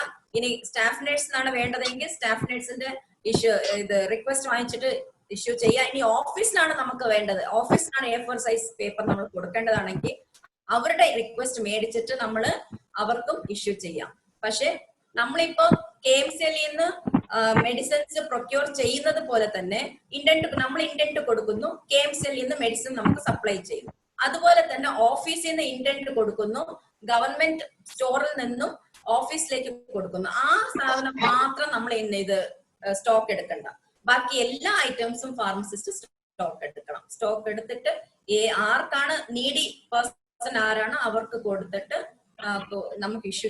പ്രൊഡക്ഷൻ ഓൺ ഇപ്പൊ ഈ ഓക്സിജൻ സിലിണ്ടേഴ്സ് ഒരുപാട് ഈ COVID-19 ഭാഗമായിട്ട് വന്നുകൊണ്ടിരിക്കുന്നുണ്ട്. ഈ ഓക്സിജൻ സിലിണ്ടേഴ്സിനകത്ത് ഓക്സിജൻ ഫിൽ ആയിട്ടുള്ള ഓക്സിജൻ സിലിണ്ടേഴ്സ് ആണല്ലോ, കേൾക്കാമല്ലോ. ഈ ഓക്സിജൻ സിലിണ്ടേഴ്സ് നമ്മൾക്ക് സ്റ്റോറിൽ ലോക്ക് വെക്കാൻ പറ്റുമോ? അത് എത്ര അപകടകരമാണ്? ഒരു ചെറിയ ഏരിയയില് 10 ഓക്സിജൻ വെച്ച് വെക്കുന്നത്. എവിടെയാണ് ഓക്സിജൻ സിലിണ്ടേഴ്സ് നമ്മൾ സ്റ്റോക്ക് ചെയ്യേണ്ടത്? വസ്തുക്കളിൽ നിന്നും ഒരു 20 അടി മാറ്റി നമുക്ക് എവിടെ വേണമെങ്കിലും ഓക്സിജൻ സിലിണ്ടേഴ്സ് സൂക്ഷിക്കാം. ഓക്കെ, ഓക്സിജൻ സിലിണ്ടർ നിർബന്ധമായിട്ടും നമ്മൾ ഒരു ഇൻസ്റ്റിറ്റ്യൂഷനിൽ ഒരു സിലിണ്ടറെങ്കിലും നമ്മൾ അത് സൂക്ഷിക്കണം. ഇപ്പൊ അടുത്ത കാലത്ത് തന്നെ ഒരു ഇഷ്യൂ ഉണ്ടായല്ലോ, നമുക്ക് എല്ലാവർക്കും അറിയാവുന്ന കാര്യമാണ്. അപ്പൊ നമ്മൾ ഓക്സിജൻ സിലിണ്ടർ നമ്മുടെ ഇൻസ്റ്റിറ്റ്യൂഷന് ആവശ്യമില്ല എന്ന് പറഞ്ഞിട്ട് അത് മറ്റുള്ള ഇൻസ്റ്റിറ്റ്യൂഷനിൽ ട്രാൻസ്ഫർ ചെയ്യുന്നതിന് മുമ്പ് നമ്മുടെ ഇൻസ്റ്റിറ്റ്യൂഷനിലെ അവൈലബിലിറ്റിയും കൂടെ നമ്മൾ ഉറപ്പുവരുത്തണം. നമ്മൾ ഓക്സിജൻ സിലിണ്ടർ നമ്മൾ സ്റ്റോക്ക് ചെയ്യുമ്പോൾ ഇൻഫ്ലേമബിൾ ആർട്ടിക്കിൾസ് അല്ലെങ്കിൽ വസ്തുക്കളിൽ നിന്നും നമ്മൾ ഒരു 20 അടി മാറ്റി എവിടെ വേണമെങ്കിലും നമുക്ക് സൂക്ഷിക്കാം. 2011 ഒരു NHM ഫണ്ട് വഴി കുറച്ച് ഐറ്റംസ് വാങ്ങിച്ചിരുന്നു. അന്ന് ഉണ്ടായിരുന്ന ഫാർമസിസ്റ്റ് അത് സ്റ്റോക്ക് എടുത്തില്ല എന്നൊരു ഓഡിറ്റ് വിഷയം വന്നിട്ടുണ്ട്. ഞാൻ ചോദിച്ചത് 2018 ഡിസംബറിലാണ്. വിഷയം ഇല്ലാതാക്കാൻ നമുക്ക് എന്ത് ചെയ്യാൻ കഴിയും? എന്താണ് ഒബ്ജക്ഷൻ? എന്താണ് ഉള്ളതാണ് 2011 ജൂലൈയിൽ വാങ്ങിച്ച ഐറ്റാണ്. NHM ഫണ്ട് വഴി ലോക്കൽ പർച്ചേസ് ആണോ? NHM ഫണ്ട് വഴി ലോക്കൽ പർച്ചേസ് ആണ്. വിതരണം നടത്തിയിട്ടില്ല. സ്റ്റോക്ക് എടുത്തിട്ടില്ല, വിതരണം നടത്തിയിട്ടുണ്ടോ? കാരണം ഇപ്പൊ അത് യൂസ് ചെയ്യുന്നുണ്ട്, പക്ഷെ അത് വിതരണം നടത്തിയതായിട്ട് നമ്മുടെ രജിസ്റ്ററുകളിലൊന്നും കാണുന്നില്ല, സ്റ്റോക്ക് എടുത്തതായിട്ടും കാണുന്നില്ല. പക്ഷെ അത് മേടിച്ചിട്ടുണ്ട്, ഐറ്റം മേടിച്ചിട്ടുണ്ട്, സാധനം ഐറ്റം വാങ്ങിച്ചിട്ടുണ്ട്. അത് യൂസ് ചെയ്തോണ്ടിരിക്കുന്ന ഐറ്റം ആണ്. 2011 മേടിച്ചിട്ട് ഇപ്പൊ ഏത് ഇയറിലാണ് ജോയിൻ ചെയ്തത്? 2011 വാങ്ങിച്ചതാണ്. 2011 ഏത് ഐറ്റം ആണ്? ബെഡ് കോട്ട്, പിന്നെ സൈഡ് ലോക്കർ, അങ്ങനെയുള്ള 2-3 ഐറ്റംസ് ആണ് വാങ്ങിച്ചത്. ഇക്വിപ്മെന്റ്സ് ആണ് അല്ലേ? എക്യുപ്മെന്റ്സ് ആണ്. അപ്പൊ അത് സ്റ്റോക്കിൽ എടുക്കാൻ അയക്കാം. അപ്പൊ നമ്മൾ എന്നാണ് ജോയിൻ ചെയ്യുന്നത് അന്നത്തെ ഡേറ്റിൽ നമുക്ക് ഫിസിക്കലി ഫൗണ്ട് എന്ന് പറഞ്ഞിട്ട് നമുക്ക് സ്റ്റോക്കിൽ എടുക്കാം. അല്ല, ആ ഇഷ്യൂ നോട്ട് ഉണ്ടെങ്കിൽ, ലോക്കൽ പർച്ചേസ് ചെയ്ത ഇഷ്യൂ നോട്ട് ഉണ്ടെങ്കിൽ, അപ്പൊ അന്നത്തെ ഫാർമസിസ്റ്റ് ആരാണ് അവരെ ഒന്ന് കൺസൾട്ട് ചെയ്യുക. ഇനി അതല്ല നമ്മൾ എന്നാണ് നമ്മളിപ്പോ ചാർജ് എടുക്കുമ്പോഴത്തേക്ക് ഏതൊക്കെ ഐറ്റംസ് അവിടെ ഉണ്ട് എന്നുള്ളത് നമ്മളൊരു ചാർജ് ഷീറ്റ് ഉണ്ടാക്കുമല്ലോ, നമുക്ക് ഏതൊക്കെ ഐറ്റംസ് അവിടെ ഉണ്ട്. അപ്പൊ അത് നമുക്ക് സ്റ്റോക്കിൽ കണ്ടില്ല എങ്കിൽ നമ്മളത് on physical verification found such and such item എന്ന് പറഞ്ഞിട്ട് നമുക്ക് സ്റ്റോക്ക് എടുക്കാം. അപ്പൊ നമ്മൾ ഏത് ഡേറ്റിലാണ് നമ്മളിപ്പോ ഒരു ഇൻസ്റ്റിറ്റ്യൂഷനിൽ പോയി ജോയിൻ ചെയ്യുന്നു, അപ്പൊ അവിടെ ചില ഐറ്റംസ് ഈ പറഞ്ഞതുപോലെ സ്റ്റോക്കിൽ എടുക്കാൻ വിട്ടുപോയി, പക്ഷെ അത് നമ്മുടെ സ്റ്റോക്കിലുണ്ട്, ഫിസിക്കലി അവിടെ പ്രസന്റ് ആണ്. അപ്പൊ അങ്ങനെയാണെങ്കിൽ നമ്മൾ ജോയിൻ ചെയ്ത ഡേറ്റ് നമ്മളത് ഫിസിക്കൽ വെരിഫിക്കേഷൻ ചെയ്യുമ്പോഴത്തേക്കും ഇന്ന ഐറ്റംസ് ഫിസിക്കലി ഫൗണ്ട് എന്ന് പറഞ്ഞിട്ട് ആ ഡേറ്റ് ഇട്ടിട്ട് നമുക്കത് സ്റ്റോക്കിലേക്ക്. മാഡം, ഞാൻ കമ്മ്യൂണിറ്റി സെന്റർ പാലത്തറ, കൊല്ലം ജില്ലയിൽ നിന്നാണ്. Okay, hello. ഹലോ, കേൾക്കുന്നുണ്ട്, പറഞ്ഞു. മാഡം, എന്റെ ബ്രാസ് ഐറ്റംസിന്റെ കണ്ടംനേഷൻ എങ്ങനെയാണെന്നുള്ളതാണ് മാഡം. ബ്രാസ് ഐറ്റംസ്, ബ്രാസ് ഐറ്റംസിന്റെ കണ്ടംനേഷൻ അതിന്റെ വില കിട്ടുന്നതിന് വേണ്ടി നമ്മൾ ഒരുപാട് തവണ താലൂക്കിലൊക്കെ അതിന് ലെറ്റർ കൊടുത്തിട്ടൊന്നും നമുക്കൊരു മറുപടി കിട്ടിയിട്ടില്ല. ശരിക്കും അത് അതില്ലെന്നാണ് പറയുന്നത്. അതിന്റെ അസസ്ഡ് വാല്യൂ നമ്മളെ കണ്ടംനേഷൻ കമ്മിറ്റി ഉണ്ടല്ലോ, കണ്ടംനേഷൻ കമ്മിറ്റി അതിന് അസസ്ഡ് വാല്യൂ ഇടാം, അസസ്ഡ് വാല്യൂ നമുക്ക് ഇടാം. പക്ഷെ അത് നേരത്തെ പറഞ്ഞിരുന്നത് ഇതുപോലെ ബ്രാസ് ഐറ്റംസ് എല്ലാം നമ്മൾ വില്ലേജ് ഓഫീസ്, താലൂക്കില് വില്ലേജ് ഓഫീസിൽ സമീപിച്ച് അവർക്ക് റിക്വസ്റ്റ് കൊടുത്തിട്ട് അതിന്റെ അമൗണ്ട് എത്രയാണെന്നുള്ളത് മാർക്കറ്റ് പ്രൈസ് നമ്മൾ ചോദിക്കണം. അപ്പൊ പക്ഷേങ്കിൽ ഒരു കണ്ടംനേഷൻ കമ്മിറ്റി ഫോം ചെയ്തിട്ട് ആ കണ്ടംനേഷൻ കമ്മിറ്റിക്ക് ആ അസസ്ഡ് വാല്യൂ നമുക്ക് നിശ്ചയിക്കാം. അപ്പൊ അത് കുറഞ്ഞു പോയോ എന്ന് നമ്മൾ എങ്ങനെ അറിയും? എങ്ങനെ ആ നമ്മൾ ഇട്ട വാല്യൂ ഗവൺമെന്റ് റേറ്റിനേക്കാളിലും കുറവാണോ എന്ന് അത് നമ്മളെങ്ങനെ അറിയും? ശരിക്കും നമ്മൾ നിശ്ചയിക്കുന്ന പ്രൈസ് ശരിക്കും പറഞ്ഞാൽ വില്ലേജ് ഓഫീസിൽ നിന്ന് അത് കിട്ടേണ്ടതാണ്. പക്ഷെ കണ്ടംനേഷൻ കമ്മിറ്റിയിലുള്ള മെമ്പേഴ്സ്, നമ്മൾ എന്തിനാണ് കണ്ടംനേഷൻ കമ്മിറ്റി രൂപീകരിച്ച് ഇത് ഡിസ്കസ് ചെയ്യുന്നത്? നമുക്ക് അത് അസസ്ഡ് വാല്യൂ ഇങ്ങനെയാണ്, ഫിറ്റ് ആണ് എന്ന് നമുക്ക് ബോധ്യപ്പെടുത്താൽ, കണ്ടംനേഷൻ കമ്മിറ്റിയിലെ മെമ്പേഴ്സ് ബോധ്യപ്പെട്ടാൽ നമുക്കത് മതി. അതെ. പിന്നെ അത് KFC ഫോം നമ്പർ 21 അത് ആ സർവേ റിപ്പോർട്ട് പ്രകാരമാണോ അത് കണ്ടം ചെയ്യുന്നത്? എങ്ങനെ? KFC ഫോം നമ്പർ 21 തന്നെയാണോ നമ്മൾ അത് കണ്ടം ചെയ്യേണ്ടത് ബ്രാസ് ഐറ്റംസും? അതെ. അല്ല, KFC ഫോം 21 അതിന്റെ KFC ഫോം 21 സർവേ റിപ്പോർട്ട് നമ്മൾ ഇതെല്ലാം കൺസോൾഡേറ്റ് ചെയ്തിട്ട് ഐറ്റംസ് എല്ലാം നമ്മൾ കൺസോൾഡേറ്റ് ചെയ്യുന്നതാണ് ഇതിനകത്ത്. ഇത് പിന്നെ നമ്മൾ ഓപ്ഷനും ബാക്കി കാര്യങ്ങളും നമ്മൾ ക്ലർക്കിന് ചെയ്യേണ്ട കാര്യങ്ങളാണ് ബാക്കിയെല്ലാം വരുന്നത്. നമ്മൾ റിപ്പോർട്ട് തയ്യാറാക്കി ക്ലർക്കിനെ ഏൽപ്പിക്കുന്നതാണ് നമ്മുടെ ഡ്യൂട്ടി. മാഡം ഇതുവരെയുള്ളതെല്ലാം അങ്ങനെ ചെയ്തു. പക്ഷെ ബ്രാസ് ഐറ്റംസ് വാങ്ങുന്ന അഡ്രനാലിൻ ഇഞ്ചക്ഷൻ ഉപയോഗിക്കാതെ എക്സ്പയറി ആയാൽ എന്താണ് ചെയ്യേണ്ടത്? അഡ്രനാലിൻ ഇഞ്ചക്ഷൻ ഉപയോഗിക്കാതെ എക്സ്പയറി ആയാൽ എന്ത് ചെയ്യണം? ഒന്നും ചെയ്യണ്ട. അത് ലൈഫ് സേവിങ് ഡ്രഗ്. അങ്ങനത്തെ ഐറ്റംസ് എല്ലാം നമ്മൾ എമർജൻസിയിൽ സൂക്ഷിക്കേണ്ട സാധനങ്ങളാണ്. എമർജൻസിയിൽ നമ്മൾ തീർച്ചയായിട്ടും അതിന് പക്ഷെ ഡേറ്റും കുറവായിരിക്കും. അപ്പൊ അതൊക്കെ എക്സ്പയറി ഡേറ്റ് ആയാൽ അത് കാരണങ്ങൾ സഹിതം നമുക്കത് എഴുതി വെച്ചാൽ മതി. അത് കുഴപ്പമൊന്നുമില്ല. പക്ഷെ നമ്മൾ സ്റ്റോക്ക് ചെയ്യണം. മാസ്റ്റർ സ്റ്റോക്ക് രജിസ്റ്റർ മെയിൻറ്റെയിൻ ചെയ്യേണ്ടത് എങ്ങനെയെന്നാണ്? ഏതാ മാസ്റ്റർ സ്റ്റോക്ക് രജിസ്റ്റർ? ഈ മാസ്റ്റർ സ്റ്റോക്ക് രജിസ്റ്റർ എന്ന് ഉദ്ദേശിക്കുന്നത് നമ്മുടെ മെയിൻ രജിസ്റ്റർ ആണോ? അല്ല മാഡം. Hello madam. ഹലോ, ഞാൻ PHC മീഞ്ചേല ഫാർമസിസ്റ്റ് ആണ്, കാസർഗോഡ് ജില്ല. ഓക്കെ. അപ്പൊ AGയുടെ ഓഡിറ്റിന്റെ സമയത്ത് മാസ്റ്റർ സ്റ്റോക്ക് രജിസ്റ്റർ മെയിൻറ്റെയിൻ ചെയ്യണം എന്ന് പറഞ്ഞിട്ട് ഇങ്ങനെ പറയണ്ടായി. അപ്പൊ അതെങ്ങനെയാണ്? എല്ലാ ഐറ്റംസും ഉൾക്കൊള്ളിച്ചുകൊണ്ട് എക്യുപ്മെന്റ്സും കമ്പ്യൂട്ടറും ഫർണിച്ചറും എല്ലാം കൂടി ഒരു ഇൻസ്റ്റിറ്റ്യൂഷനിൽ ഏത് സബ് യൂണിറ്റിലേക്ക് പോയ സാധനങ്ങളും ഒറ്റ രജിസ്റ്ററിൽ വരുന്ന രീതിയിൽ ഇഷ്യൂ ഒന്നും കാണിക്കണ്ട. മെയിൻ ആയിട്ട് ഒരു ഇൻസ്റ്റിറ്റ്യൂഷനിലെ എല്ലാ സാധനങ്ങളും ഒറ്റ രജിസ്റ്ററിൽ വരുന്ന രീതിയിൽ മാസ്റ്റർ സ്റ്റോക്ക് മെയിൻറ്റെയിൻ ചെയ്യണം എന്ന് പറഞ്ഞിട്ട് ഒരു ഓർഡറും ഉണ്ട്. അത് എങ്ങനെയാണ് അതിന്റെ ക്ലാരിഫിക്കേഷൻ? അത് ഇൻവെന്ററി രജിസ്റ്റർ എന്നാണ് പറയുന്നത്. നേരത്തെ ഇങ്ങനെ ഒരു ഓർഡർ ഉണ്ടായിരുന്ന ഇൻവെന്ററി രജിസ്റ്റർ. നമ്മുടെ സ്ഥാപനത്തിലുള്ള എല്ലാ ഐറ്റംസും എക്വിപ്മെന്റ്സും ഇൻസ്ട്രുമെന്റ്സും എല്ലാം നമ്മൾ ഇൻവെന്ററി എക്വിപ്മെന്റ്സ് ഇൻവെന്ററി രജിസ്റ്ററിൽ നമ്മൾ അത് ചെയ്യണമെന്നത്. അപ്പൊ ഒറ്റ രജിസ്റ്ററിൽ നമുക്ക് ഏതൊക്കെ ഐറ്റംസ് നമുക്ക് വന്നിട്ടുണ്ടോ അതെല്ലാം നമുക്ക് അറിയാൻ പറ്റും. ഒറ്റ നോട്ടത്തിൽ എവിടെയെല്ലാം നമ്മൾ കൊടുത്തിട്ടുണ്ട് അങ്ങനെ അറിയാൻ പറ്റും. അതുകൊണ്ട് ഇൻവെന്ററി രജിസ്റ്റർ എന്നാണ് അതിനെ പറയുന്നത്. മാസ്റ്റർ രജിസ്റ്റർ ഞാൻ കേട്ടിട്ടില്ല, ഇൻവെന്ററി രജിസ്റ്റർ എന്നാണ് അതിന് പറയുന്നത്. അത് ഓരോ സബ് സ്റ്റോർ കസ്റ്റോഡിയൻസും വേണമെങ്കിൽ ഇൻവെന്ററി രജിസ്റ്റർ മെയിൻറ്റെയിൻ ചെയ്യാം.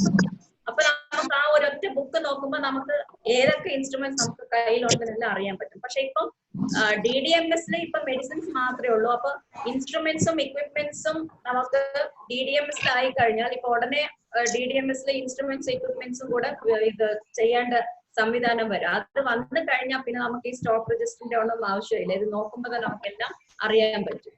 പക്ഷെ ഇപ്പൊ ഈ നിലവിൽ ഈ ഓഡിറ്റിൽ ഇങ്ങനെ പറഞ്ഞതുകൊണ്ട് നമുക്ക് ഇൻവെന്ററി സ്റ്റോക്ക് രജിസ്റ്റർ എന്നാണ് ഞാൻ കേട്ടിട്ടുള്ളത്. അതെയാ. അപ്പൊ മാഡം നമ്മളിപ്പോ പഴയ രജിസ്റ്റർ ഇപ്പൊ ഞാൻ ജോയിൻ ചെയ്തത് 2016 അപ്പോ ഇവിടെ ഞങ്ങളുടെ ഇൻസ്റ്റിറ്റ്യൂഷനിലുള്ള സാധനങ്ങളിൽ മിക്കതും എല്ലാവരും പുതിയ ആൾക്കാർ വന്നപ്പോഴേക്കും പഴയ രജിസ്റ്ററിലൊന്നും ഈ ഐറ്റംസ് ഒന്നും ഇല്ല. പഴയ യൂസ് ചെയ്തിട്ടുള്ള സാധനങ്ങളൊന്നും രജിസ്റ്ററിൽ ഇല്ല. അപ്പൊ നമ്മളിപ്പോ മാസ്റ്റർ സ്റ്റോക്ക് രജിസ്റ്ററിലേക്ക് ഇത് മാറ്റുവാണെങ്കിൽ നമ്മൾ ഇതെല്ലാം സപ്ലൈ വാങ്ങിയിരിക്കുന്നതെല്ലാം റൂൾ അനുസരിച്ചാണോ ഒന്നും നമുക്കറിയില്ല. നമ്മൾ സ്റ്റോക്ക് എടുത്തു കഴിഞ്ഞാൽ പിന്നെ അതിന്റെ ബുദ്ധിമുട്ടെല്ലാം നമുക്ക് വരുമോ? അല്ല, അങ്ങനെ ബുദ്ധിമുട്ടൊന്നും വരില്ല മാഡം. ബുദ്ധിമുട്ടൊന്നും വരത്തില്ല. നമ്മൾ ഫിസിക്കലി കാണുന്ന എല്ലാ സാധനങ്ങളും നമുക്ക് ഡീറ്റെയിൽസ് അവൈലബിൾ അല്ല എങ്കിൽ, ഡേറ്റ് ഓഫ് റിസിപ്റ്റോ അതൊന്നും നമുക്ക് അവൈലബിൾ അല്ല എങ്കിൽ അത് എഴുതണ്ട. പക്ഷേ എങ്കിൽ നമ്മൾ ഫിസിക്കലി നമുക്ക് അവിടെ പ്രസന്റ് ആണെങ്കിൽ നമ്മൾ ചാർജ് എടുത്ത ദിവസം മുതൽ ഫിസിക്കലി ഫൗണ്ട് ഓൺ വെരിഫിക്കേഷൻ എന്ന് പറഞ്ഞിട്ട് നമുക്കത് ആ ഡേറ്റ് വെച്ച് സ്റ്റോക്കിൽ എടുക്കാം.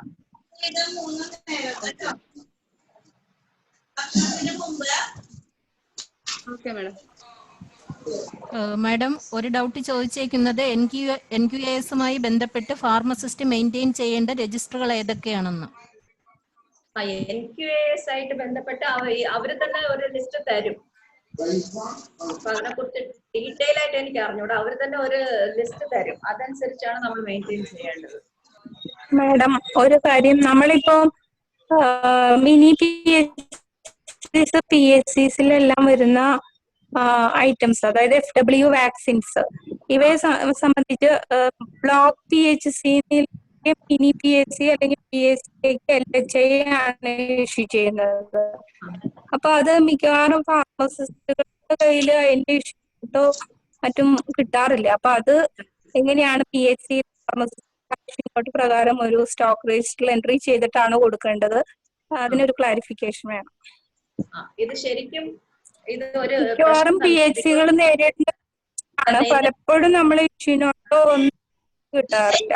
LHI ഡയറക്റ്റ് ആയിട്ട് ബ്ലോക്ക് ചെയ്ത് പോയി എടുത്തോണ്ട് വരും. എന്നിട്ട് LHI ഡയറക്റ്റ് ആയിട്ട് കൊണ്ടുവന്ന് അവര് ഇതില് ILR വെച്ചിട്ട് അവരങ്ങ് യൂസ് ചെയ്യും. JPHNസിന് കൊടുക്കും, അത് യൂസ് ചെയ്യും, അവിടെ ഇമ്മ്യൂണൈസേഷൻ യൂസ് ചെയ്യും. പക്ഷെ ഫാർമസിസ്റ്റ് ഇതൊന്നും അറിയാറില്ല. പിന്നെ ഒരു 3 മാസമോ 4 മാസമോ ഒക്കെ കഴിഞ്ഞ് ഇഷ്യൂ നോട്ട് ഒരുമിച്ചായിരിക്കും നമുക്ക് കൊണ്ടുതരുന്നത്. അപ്പൊ നമ്മൾ ഇത് സ്റ്റോക്കിൽ എൻറ്റർ ചെയ്തിട്ട് അത് LHIക്ക് ഇഷ്യൂ ചെയ്യാറാണ് പതിവ്. പക്ഷേ എങ്കില് നമുക്ക് ഇഷ്യൂ നോട്ട് കിട്ടാത്ത ഒരു സാധനവും നമുക്ക് സ്റ്റോക്കിൽ എടുക്കാൻ പറ്റൂല. അപ്പൊ ഒന്നുകിൽ LHIനോട് പറയുക, വാക്സിൻ എടുത്തോണ്ട് വരുമ്പോൾ തന്നെ നമുക്ക് ഇഷ്യൂ നോട്ട് വേണം, ഇഷ്യൂ നോട്ട് ഇല്ലാതെ സ്റ്റോക്കിൽ എടുക്കാൻ പറ്റില്ല. അല്ലെങ്കിൽ ടെമ്പററി ആയിട്ട് നമുക്ക് ഇത്തരം സാധനങ്ങൾ റിസീവ് ചെയ്തു, ബട്ട് നമുക്ക് ഫാർമസിസ്റ്റിന് ബോധ്യപ്പെടണമല്ലോ. ഇത് ശരിക്കും പറഞ്ഞാൽ ബ്ലോക്ക് ചെയ്ത് വാക്സിൻസ് എടുത്തോണ്ട് വരും, എന്നിട്ട് അവര് കൊണ്ടുവച്ചിട്ട് അവര് തന്നെ അത് കൊടുക്കും. അങ്ങനെയാണ് ചെയ്യാറ്. അപ്പൊ നമ്മളത് അറിയാറില്ല. പിന്നെ എപ്പോഴെങ്കിലും പക്ഷെ അത് LHI പറയുക, വാക്സിൻ തന്നെ ഇങ്ങനെ ഒരു പോലും മെയിൻറ്റെയിൻ ചെയ്യണ പോലും ഇല്ല. പുതിയ ആളുകൾക്ക് അതൊരു വലിയ പ്രശ്നമാണ്. കുഴപ്പമില്ല. നേരത്തെ ഇപ്പൊ നേരത്തെ കാര്യങ്ങളൊന്നും നമ്മൾ ബോധർ ചെയ്യണ്ട. പക്ഷെ നമ്മൾ ചെയ്യാനുള്ള കാര്യങ്ങൾ നമ്മൾ ചെയ്യാനുള്ള ഇനിഷ്യേറ്റീവ് എടുക്കുക. നേരത്തെ ഉള്ള ആൾ ഇത് ചെയ്തില്ല, അതുകൊണ്ട് ഞാനും ചെയ്യില്ല, അല്ലെങ്കിൽ നമുക്ക് ചെയ്യാതിരുന്നല്ല. പക്ഷെ നമ്മൾ ചാർജ് എടുത്ത് കഴിയുമ്പോൾ നമ്മളിപ്പോ പുതിയ ഫാർമസിസ്റ്റുകൾ നമുക്ക് എല്ലാം നമ്മൾ പഠിച്ചോണ്ട് വരണമെന്നില്ല. ഇതിനകത്ത് വന്നു കഴിഞ്ഞിട്ട് മാത്രമാണ് നമ്മൾ പഠിക്കുന്നത്. അപ്പൊ SVOമാരുണ്ട്, PSKമാരുണ്ട്. അപ്പൊ SVOട് എന്തെങ്കിലും ഡൗട്ട്സ് ഉണ്ടെങ്കിൽ നമുക്ക് ചോദിച്ചിട്ട് നമുക്ക് മെയിൻറ്റെയിൻ ചെയ്യാനുള്ള രജിസ്റ്റേഴ്സ് ആണെങ്കിൽ നമ്മളത് മെയിൻറ്റെയിൻ ചെയ്യണം. നമുക്കിനി ചെയ്യാമല്ലോ. ഇതുവരെയുള്ള ഈ കാര്യങ്ങളൊക്കെ വിട്ടേക്കാം, അവർ ചെയ്തില്ല, ഓക്കെ. പക്ഷെ നമ്മൾ ചെയ്യേണ്ടത് നമ്മൾ ചെയ്യണം. അതുപോലെ LHIയോട് പറഞ്ഞ് മനസ്സിലാക്കുക, നമുക്ക് സ്റ്റോക്ക് എടുക്കണമെങ്കിൽ ഇഷ്യൂ നോട്ട് വേണം. വിത്തൗട്ട് ഇഷ്യൂ നോട്ട് നമുക്ക് സ്റ്റോക്ക് എടുക്കാൻ പറ്റില്ല. അതുകൊണ്ട് ഇനിയും വാക്സിൻസ് എടുക്കാൻ പോകുമ്പോഴത്തേക്കും വിത്ത് ഇഷ്യൂ നോട്ട് വേണം എടുത്തിട്ട് വരാൻ. അതുപോലെ തന്നെ വാക്സിൻ ശരിക്കും നമ്മൾ കണ്ടു ബോധ്യപ്പെട്ട് വേണം നമ്മൾ LHIക്ക് ഇഷ്യൂ ചെയ്യാൻ. അത് ഒരു സൈഡാണ്. നമ്മൾ എന്ത് സാധനം നമ്മൾ സ്റ്റോക്കിൽ എടുത്താലും അത് സ്റ്റോർ കസ്റ്റോഡിയൻ ആയ ഫാർമസിസ്റ്റ് അത് കണ്ട് ബോധ്യപ്പെട്ട് batch number, date of expiry എല്ലാം ചെക്ക് ചെയ്തിട്ട് വേണം നമ്മൾ സബ് സ്റ്റോർ കസ്റ്റോഡിയന് ഇഷ്യൂ ചെയ്യാൻ. അത് ശ്രദ്ധിക്കണം. നിർബന്ധമായിട്ടും അത് ശ്രദ്ധിക്കാനുള്ള ഒരു കാര്യമാണ്. അതുപോലെ തന്നെ ലാബിലേക്ക് വരുന്ന റിയേജൻസ് ഒക്കെ ശരിക്കും പറഞ്ഞ ഡയറക്റ്റ് ആയിട്ട് സപ്ലയർ ഡയറക്റ്റ് ആയിട്ട് ലാബിലേക്ക് കൊണ്ടു കൊടുക്കും. പിന്നെ ഇപ്പൊ നമ്മുടെ സ്റ്റോർ കസ്റ്റോഡിയന്റെ കയ്യിൽ അതിന്റെ ഇഷ്യൂ നോട്ട് ബില്ല് മാത്രമാണ് കിട്ടുന്നത്. ആ ബില്ല് വെച്ചിട്ട് നമ്മൾ സ്റ്റോക്ക് എടുത്തിട്ട് ലാബ് ടെക്നീഷ്യൻ ഇഷ്യൂ ചെയ്യും. പക്ഷെ ശരിക്കും ആ ബില്ല് നമ്മൾ സ്റ്റോക്കിൽ എടുക്കണമെങ്കിൽ ഈ ഗൂഡ്സ് എല്ലാം നമ്മൾ വെരിഫൈ ചെയ്തു, അത് കറക്റ്റ് ആണ് എന്ന് നമ്മൾ സർട്ടിഫൈ ചെയ്യണ്ടേ. സർട്ടിഫൈ ചെയ്യണമെങ്കിൽ അത് സ്റ്റോർ കസ്റ്റോഡിയൻ കാണണ്ടേ. അപ്പൊ ഏത് സാധനം നമ്മുടെ ഇൻസ്റ്റിറ്റ്യൂഷൻ വന്നാലും സ്റ്റോക്ക് എടുക്കണമെങ്കിൽ ഫാർമസിസ്റ്റ് കണ്ട് ബോധ്യപ്പെട്ട് സ്റ്റോക്ക് എടുത്തിട്ട് മാത്രമേ മറ്റുള്ള ഡിപ്പാർട്ട്മെന്റ്സിലേക്ക് സബ് സ്റ്റോറിലേക്ക് നമ്മൾ കൊടുക്കാവൂ. മേഡം, വാക്സിൻസ് സാധാരണ ഈ അടുത്ത കാലങ്ങളിൽ കണ്ടുവരുന്നതെന്ന് പറയുന്നത് എല്ലാ ഇൻസ്റ്റിറ്റ്യൂഷനിലും ടാബ് അവർക്ക് കൊടുത്തിട്ടുണ്ട്. ആ ടാബ് വഴിയാണ് ഓരോ മാസവും അവർ വാക്സിൻ ഡിസ്ട്രിബ്യൂട്ട് ചെയ്യുന്നത്. അതുമായിട്ട് നമുക്ക് ഫാർമസിസ്റ്റുകൾ നമ്മൾ പല മീറ്റിങ്ങുകൾ ചോദിച്ചപ്പോഴത്തേക്ക് അത് നമുക്ക് അതിനകത്ത് ബന്ധമൊന്നുമില്ല, അവര് ഡയറക്റ്റ് ഇഷ്യൂ ചെയ്യുന്നു എന്നാണ് ഞാൻ മനസ്സിലാക്കിയത്. കാരണം ഈ ടാബ് വഴിയാണ് ഈ വാക്സിൻസിന്റെ വിതരണം എല്ലാം ചെയ്യുന്നത്. അതായത് കൺസേൺഡ് ഇൻസ്റ്റിറ്റ്യൂഷനെ ചാർജ് ഉള്ള ഒരു JPHനോ LHIയോ ആണ് അതിന്റെ ചാർജ്. അവരാണ് സ്റ്റോക്ക് എടുക്കുകയും ഇതെല്ലാം ചെയ്യുന്നത്. ഈ ടാബ് വഴിയാണ് അവർ ചെയ്യുന്നത്. ഫാർമസിസ്റ്റ് അതിനകത്ത് ബന്ധം അതെ തീർച്ചയായിട്ടും. കാരണം ഈ JPHമാർക്ക് LHIമാർക്ക് ട്രെയിനിങ് കൊടുത്തു. ആ കൊടുത്ത ട്രെയിനിങ്ങിൽ വെച്ച് തന്നെ എല്ലാവർക്കും ടാബും വിതരണം ചെയ്തു. ആ സിസ്റ്റം വഴിയാണ് ഈ വാക്സിൻസ് വിതരണം ചെയ്യുന്നത്. അതിനകത്ത് ഇഷ്യൂ നോട്ടുകളൊന്നുമില്ല. അതിനകത്ത് യാതൊരു കിട്ടാതെ നമ്മൾ സ്റ്റോക്ക് എടുക്കേണ്ട ഇല്ല ഒരിക്കലും പറ്റൂല. കാരണം അവരത് സ്റ്റോക്ക് എടുക്കുന്നുണ്ട്. ഏത് ഐറ്റം ആണെങ്കിലും ഇഷ്യൂ നോട്ട് ഇല്ലാതെ നമ്മൾ അതിനെ കുറിച്ച് ബോധർ ചെയ്യേണ്ട. ഇഷ്യൂ നോട്ട് ഇല്ലെങ്കിൽ നമ്മൾ സ്റ്റോക്ക് എടുക്കേണ്ട ആവശ്യം. കണ്ടംനേഷന് മാക്സിമം എത്ര എമൗണ്ട് വരെ ചെയ്യാൻ കഴിയും മാഡം? കണ്ടംനേഷൻ എത്ര എമൗണ്ട് വരെ ചെയ്യാൻ കഴിയും? മെഡിക്കൽ ഓഫീസറിന് അറ്റ് ടൈം 1000 rupees ആണെന്ന് തോന്നുന്നു എനിക്ക്. അതിന് ക്ലിയർ അല്ല. നേരത്തെ 1000 ആയിരുന്നു, ഇപ്പൊ സീലിംഗ് മാറിയോന്ന് എനിക്ക് അറിയില്ല. 1000 ആണെന്ന് തോന്നുന്നു അറ്റ് എ ടൈം. അങ്ങനെ നമുക്ക് എത്ര പ്രാവശ്യം വേണമെങ്കിലും ചെയ്യാം. അത് ഞാൻ ക്ലാരിഫൈ ചെയ്തിട്ട് ഇതിനകത്ത് ഇടാം. എനിക്ക് തോന്നുന്നു 1000 ആണ് അറ്റ് എ ടൈം.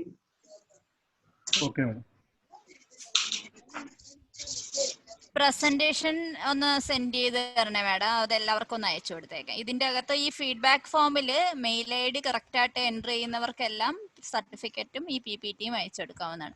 മാത്രമല്ല ഫീഡ്ബാക്ക് ഫോമിൽ എൻ്റർ ചെയ്യുമ്പോഴത്തേക്കും നമ്മൾ ശ്രദ്ധയിൽപ്പെട്ടിട്ടുള്ളത് ഒരു 100 പേർക്ക് സർട്ടിഫിക്കറ്റ് അയക്കാൻ നോക്കുമ്പോൾ 10 പേർക്കെങ്കിലും അത് വരും. അപ്പൊ അവര് തെറ്റായിട്ടാണ് എൻ്റർ ചെയ്യുന്നത്. ഒന്ന് ശ്രദ്ധിച്ചോളണം. നമ്മളുടെ അക്ഷരപ്പിശക് വരാതെ, ക്യാപിറ്റൽസ് ഒന്നും ഓണായി പോയി കിടക്കാതെ നിങ്ങളൊന്ന് ശ്രദ്ധിക്കാൻ.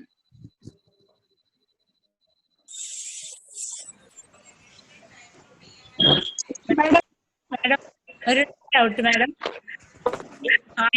കേൾക്കുമല്ലോ അല്ലേ? കണ്ടംനേഷൻ 1000 രൂപ എന്ന് പറഞ്ഞത് അസസ്ഡ് വാല്യൂവിനാണോ ബുക്ക് വാല്യൂ ആണോ എന്നുള്ളത്? Okay okay okay ma'am. അത് ഞാൻ ക്ലാരിഫൈ ചെയ്ത് പറയാം കേട്ടോ. Okay ma'am. വീണ്ടും അത് റിവൈസ് ചെയ്തിട്ടുണ്ടോ?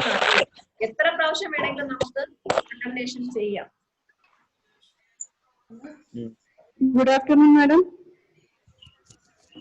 ഹലോ, നേരത്തെ ചോദിച്ചൊരു ക്വസ്റ്റ്യൻ തന്നെയാണ്. എനിക്ക് ക്ലിയർ ആയിട്ടുണ്ടായിട്ടില്ല, വോയിസ് കട്ടായി വരുന്നുണ്ട്. അന്ന് അഡ്രിനാലിൻ ഇഞ്ചക്ഷൻ എക്സ്പയറി ആയാലും നമ്മൾ എന്താ ചെയ്യേണ്ടത്? ഏത് ഇഞ്ചക്ഷനാ? അഡ്രിനാലിൻ ഒന്നും ചെയ്യണ്ടെന്നാണ് മാഡം പറഞ്ഞത്. അഡ്രിനാലിൻ ഇപ്പൊ anti snake venom, adrenaline injection ഇതെല്ലാം എമർജൻസി ഡ്രഗ്സ് ആണല്ലോ. ഇത് നമ്മള് ശരിക്കും നമ്മൾ സ്റ്റോക്ക് ചെയ്യണം. അറ്റ്ലീസ്റ്റ് 1 or 2 വയസ്സ് നമ്മൾ സ്റ്റോറിൽ എപ്പോഴും നമ്മൾ അത് സ്റ്റോക്ക് ചെയ്യേണ്ട കാര്യമാണ്. അതിപ്പോ എക്സ്പയറി ഡേറ്റ് ആയി പോവും എന്ന് പറഞ്ഞ് അത് സ്റ്റോക്ക് ചെയ്യാതിരിക്കാൻ പാടില്ല. അത് എക്സ്പയറി ഡേറ്റ് കഴിഞ്ഞാൽ നമ്മള് ജസ്റ്റിഫിക്കേഷൻ വേണം. ഏതിനും നമ്മൾ ജസ്റ്റിഫൈ ചെയ്ത് നമ്മൾ അത് എഴുതി മെഡിക്കൽ ഓഫീസറിനെ കൊണ്ട് സൈൻ ചെയ്ത് നമ്മൾ വെച്ചേക്കുക. അത് കുഴപ്പമൊന്നുമില്ല. എക്സ്പയറി ഡേറ്റ് കഴിഞ്ഞ് പോയാലും അഡ്രിനാലിന്, ആന്റി സ്നേക്ക് വെനം ഇങ്ങനത്തെ ലൈഫ് സേവിങ് ഐറ്റംസ് നമ്മൾ തീർച്ചയായിട്ടും 1 or 2 വയൽ നമ്മൾ സ്റ്റോക്ക് ചെയ്യണം. അത് എക്സ്പയറി ഡേറ്റ് കഴിഞ്ഞാലും കുഴപ്പമില്ല. അതിന് ജസ്റ്റിഫിക്കേഷൻ എഴുതി വെച്ചിട്ട് മെഡിക്കൽ ഓഫീസർ സൈൻ മേടിച്ചു വെക്കണം. Okay, thank you madam.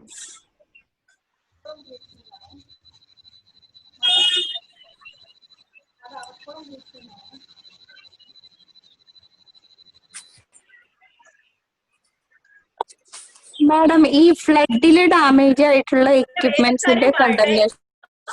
Excuse me, വേറൊരു കാര്യം പറയട്ടെ. ഇപ്പൊ ഇഞ്ചക്ഷൻ അഡ്രിനാലിൻ ഇപ്പൊ നമുക്ക് അത്യാവശ്യത്തിന് മാത്രം സ്റ്റോർ ചെയ്താൽ മതി. ഒരു ബൾക്കായിട്ട് സ്റ്റോർ ചെയ്തിട്ട് അതെല്ലാം എക്സ്പയറി ഡേറ്റ് കഴിഞ്ഞിട്ട് ഇത് കുഴപ്പമൊന്നും ഇല്ലാന്ന് ഞാൻ പറയില്ല. കാരണം നമുക്ക് വളരെ മിനിമം ക്വാണ്ടിറ്റി സ്റ്റോർ ചെയ്യുക. അത് എക്സ്പയറി ഡേറ്റ് കഴിഞ്ഞാൽ കുഴപ്പമില്ല. പക്ഷെ വളരെ ഒരുപാട് ബൾക്ക് ക്വാണ്ടിറ്റി ഉണ്ടെങ്കിൽ തീർച്ചയായിട്ടും അത് CD ഇൻസ്റ്റിറ്റ്യൂഷൻസിനെ നമ്മൾ ട്രാൻസ്ഫർ ചെയ്യേണ്ട നടപടി സ്വീകരിക്കണം. ഓക്കെ മാഡം, ഫ്ലഡില് ഡാമേജ്ഡ് ആയിട്ടുള്ള എക്യുപ്മെന്റ്സ്, ഇപ്പൊ ഫ്ലഡില് ചില ഇൻസ്റ്റിറ്റ്യൂഷൻസിൽ സ്റ്റോക്ക് രജിസ്റ്റർ എല്ലാം നഷ്ടപ്പെട്ടു പോയിട്ടുണ്ട്. അപ്പൊ അതിന്റെ എക്യുപ്മെന്റ്സിന്റെ യാതൊന്നും നമുക്ക് ഡീറ്റെയിൽസ് ലഭ്യമല്ല. റേറ്റോ റിസീവ്ഡ് ഡേറ്റോ ഒന്നുമില്ല. അപ്പൊ അങ്ങനെയുള്ള എക്യുപ്മെന്റ്സ് കണ്ടംനേഷൻ ചെയ്യാനായിട്ട് എന്താ ഒരു പ്രൊസീജിയർ? അപ്പൊ അല്ല, കണ്ടംനേഷന് നമ്മൾ ഇപ്പൊ ഡീറ്റെയിൽസ് അവൈലബിൾ അല്ല എങ്കിൽ അതിൽ നമ്മൾ ഡീറ്റെയിൽസ് അവൈലബിൾ അല്ലാന്ന് തന്നെ എഴുതണം. ഇപ്പൊ ഡേറ്റ് ഓഫ് റിസെപ്റ്റ് നമുക്ക് അറിയില്ല എങ്കിൽ ഡേറ്റ് ഓഫ് റിസെപ്റ്റ് നോട്ട് അവൈലബിൾ. എന്നിട്ട് അതിന്റെ ബുക്ക് വാല്യൂ അറിയില്ല എങ്കിൽ ബുക്ക് വാല്യൂ നോട്ട് ഫൗണ്ട്. പക്ഷെ അതിന് ഒരു അസസ്ഡ് വാല്യൂ നമുക്ക് ഇടാലോ. കണ്ടംനേഷൻ കമ്മിറ്റിയിലുള്ള മെമ്പേഴ്സ് അതിനൊരു അസസ്ഡ് വാല്യൂ ഇടാം. ഇപ്പൊ ഇന്ന സാധനത്തിന് ഇത്ര രൂപ ഇപ്പൊ കിട്ടും. അസസ്ഡ് വാല്യൂ ആണ് അവിടെ നമുക്ക് കണ്ടംനേഷൻ കമ്മിറ്റി ഫോം ചെയ്തിട്ട് അവർക്ക് ഒരു അസസ്ഡ് വാല്യൂ അതിനെ കുറിച്ച് ഇടാം. ആ അസസ്ഡ് വാല്യൂ അനുസരിച്ച് നമുക്കത് കണ്ടം ചെയ്യാമല്ലോ. മെഡിസിൻസിന്റെ കാര്യം എങ്ങനെയാ? ബ്ലഡ് ഡാമേജിന്റെ മെഡിസിൻ ആ മെഡിസിൻസിന് വേറെ റൈറ്റ് ഓഫ് ചെയ്യാൻ നമ്മൾ DMO തലത്തിലാണ് മെഡിസിൻസ് ചെയ്യുന്നത്. അത് നമ്മൾ റിക്വസ്റ്റ് കൊടുക്കുക. Okay madam, thank you. ഇടയ്ക്ക് വന്നൊരു ചോദ്യം, for LSG projects including palliative project, if supply from KMSL is so late, then what is the existing guidelines for purchasing same from Jan Aushadhi stores? We are not getting performa invoice from KMSL even after 2 weeks of request. Supply will take 4 to 5 months more. അതൊരു വിഷയം തന്നെയാണ്. Because LSG പ്രോജക്റ്റിനും palliative care നമ്മൾ ഈ വർഷം KMCL കാരുണ്യേന് നമ്മള് request കൊടുക്കുമ്പോ അത് ചിലപ്പോ ഈ പാലിയേറ്റീവ് പേഷ്യന്റിന്റെ ഡെത്ത് ഉണ്ടായതിനു ശേഷമായിരിക്കും നമുക്കത് വരുന്നത് മെഡിസിൻസ്. അതൊരു ലാക്സിറ്റി ഉണ്ട്. പക്ഷെ ഇപ്പോ നമുക്ക് വേറെ സ്റ്റോർ പർച്ചേസ് റൂൾസ് ഫോളോ ചെയ്തിട്ട് നമുക്ക് കൊട്ടേഷൻ ഇൻവൈറ്റ് ചെയ്തിട്ട് ബാക്കിയുള്ള നീതി സ്റ്റോറിൽ നിന്നോ അല്ലെങ്കിൽ വേറെ ഇൻസ്റ്റിറ്റ്യൂഷൻസിൽ നിന്ന് നമുക്ക് മേടിക്കാം. പക്ഷെ എല്ലാവരും ഓഡിറ്റ് ഒബ്ജക്ഷൻ അത് സേഫ് ആയതുകൊണ്ടാണ് നമ്മൾ കാരുണ്യേന്ന് പർച്ചേസ് ചെയ്യുന്നത്. കാരുണ്യേന്ന് പർച്ചേസ് ചെയ്യുമ്പം പ്രോപ്പർ ആയിട്ട് ടൈമിനുള്ള സപ്ലൈ കിട്ടുന്നില്ല എന്നുള്ളത് വാസ്തവം തന്നെയാണ്. നമ്മൾ ഈ വർഷം ഇന്റന്റ് അത് റിക്വസ്റ്റ് കൊടുത്തു കഴിഞ്ഞാൽ ചിലപ്പോൾ 6 മാസമൊക്കെ കഴിഞ്ഞിട്ട്, അത് പ്രത്യേകിച്ച് ഈ പാലിയേറ്റീവ് കെയർ പ്രോഗ്രാമിൽ നമ്മൾ മെഡിസിൻസ് റിക്വസ്റ്റ് ചെയ്യുമ്പോൾ അപ്പോഴും ആ ഒരു പെർട്ടിക്കുലർ പേഷ്യന്റ് ആയിരിക്കും നമ്മൾ റിക്വസ്റ്റ് റേസ് ചെയ്യുന്നത്. പക്ഷെ ചിലപ്പോ ആ പേഷ്യന്റിന്റെയും ഡെത്ത് കഴിഞ്ഞിട്ടായിരിക്കും ആ പേഷ്യന്റ് മെഡിസിൻ നമുക്ക് കാരുണ്യം സപ്ലൈ കിട്ടുന്നത്. അപ്പൊ അത് വാസ്തവമായിട്ടുള്ള ഒരു കാര്യമാണ്. പക്ഷെ നമ്മൾ local purchase store purchase rules follow ചെയ്തിട്ട് നമുക്ക് മറ്റുള്ള കൊട്ടേഷൻ ചെയ്തിട്ട് മറ്റുള്ള സ്ഥാപനത്തിൽ മേടിക്കാമെന്നാണ് എനിക്ക് തോന്നുന്നത്. കൂടുതൽ ക്ലാരിറ്റി വേണമെങ്കിൽ നമുക്ക് അതായത് SVO മാരോട് നമുക്ക്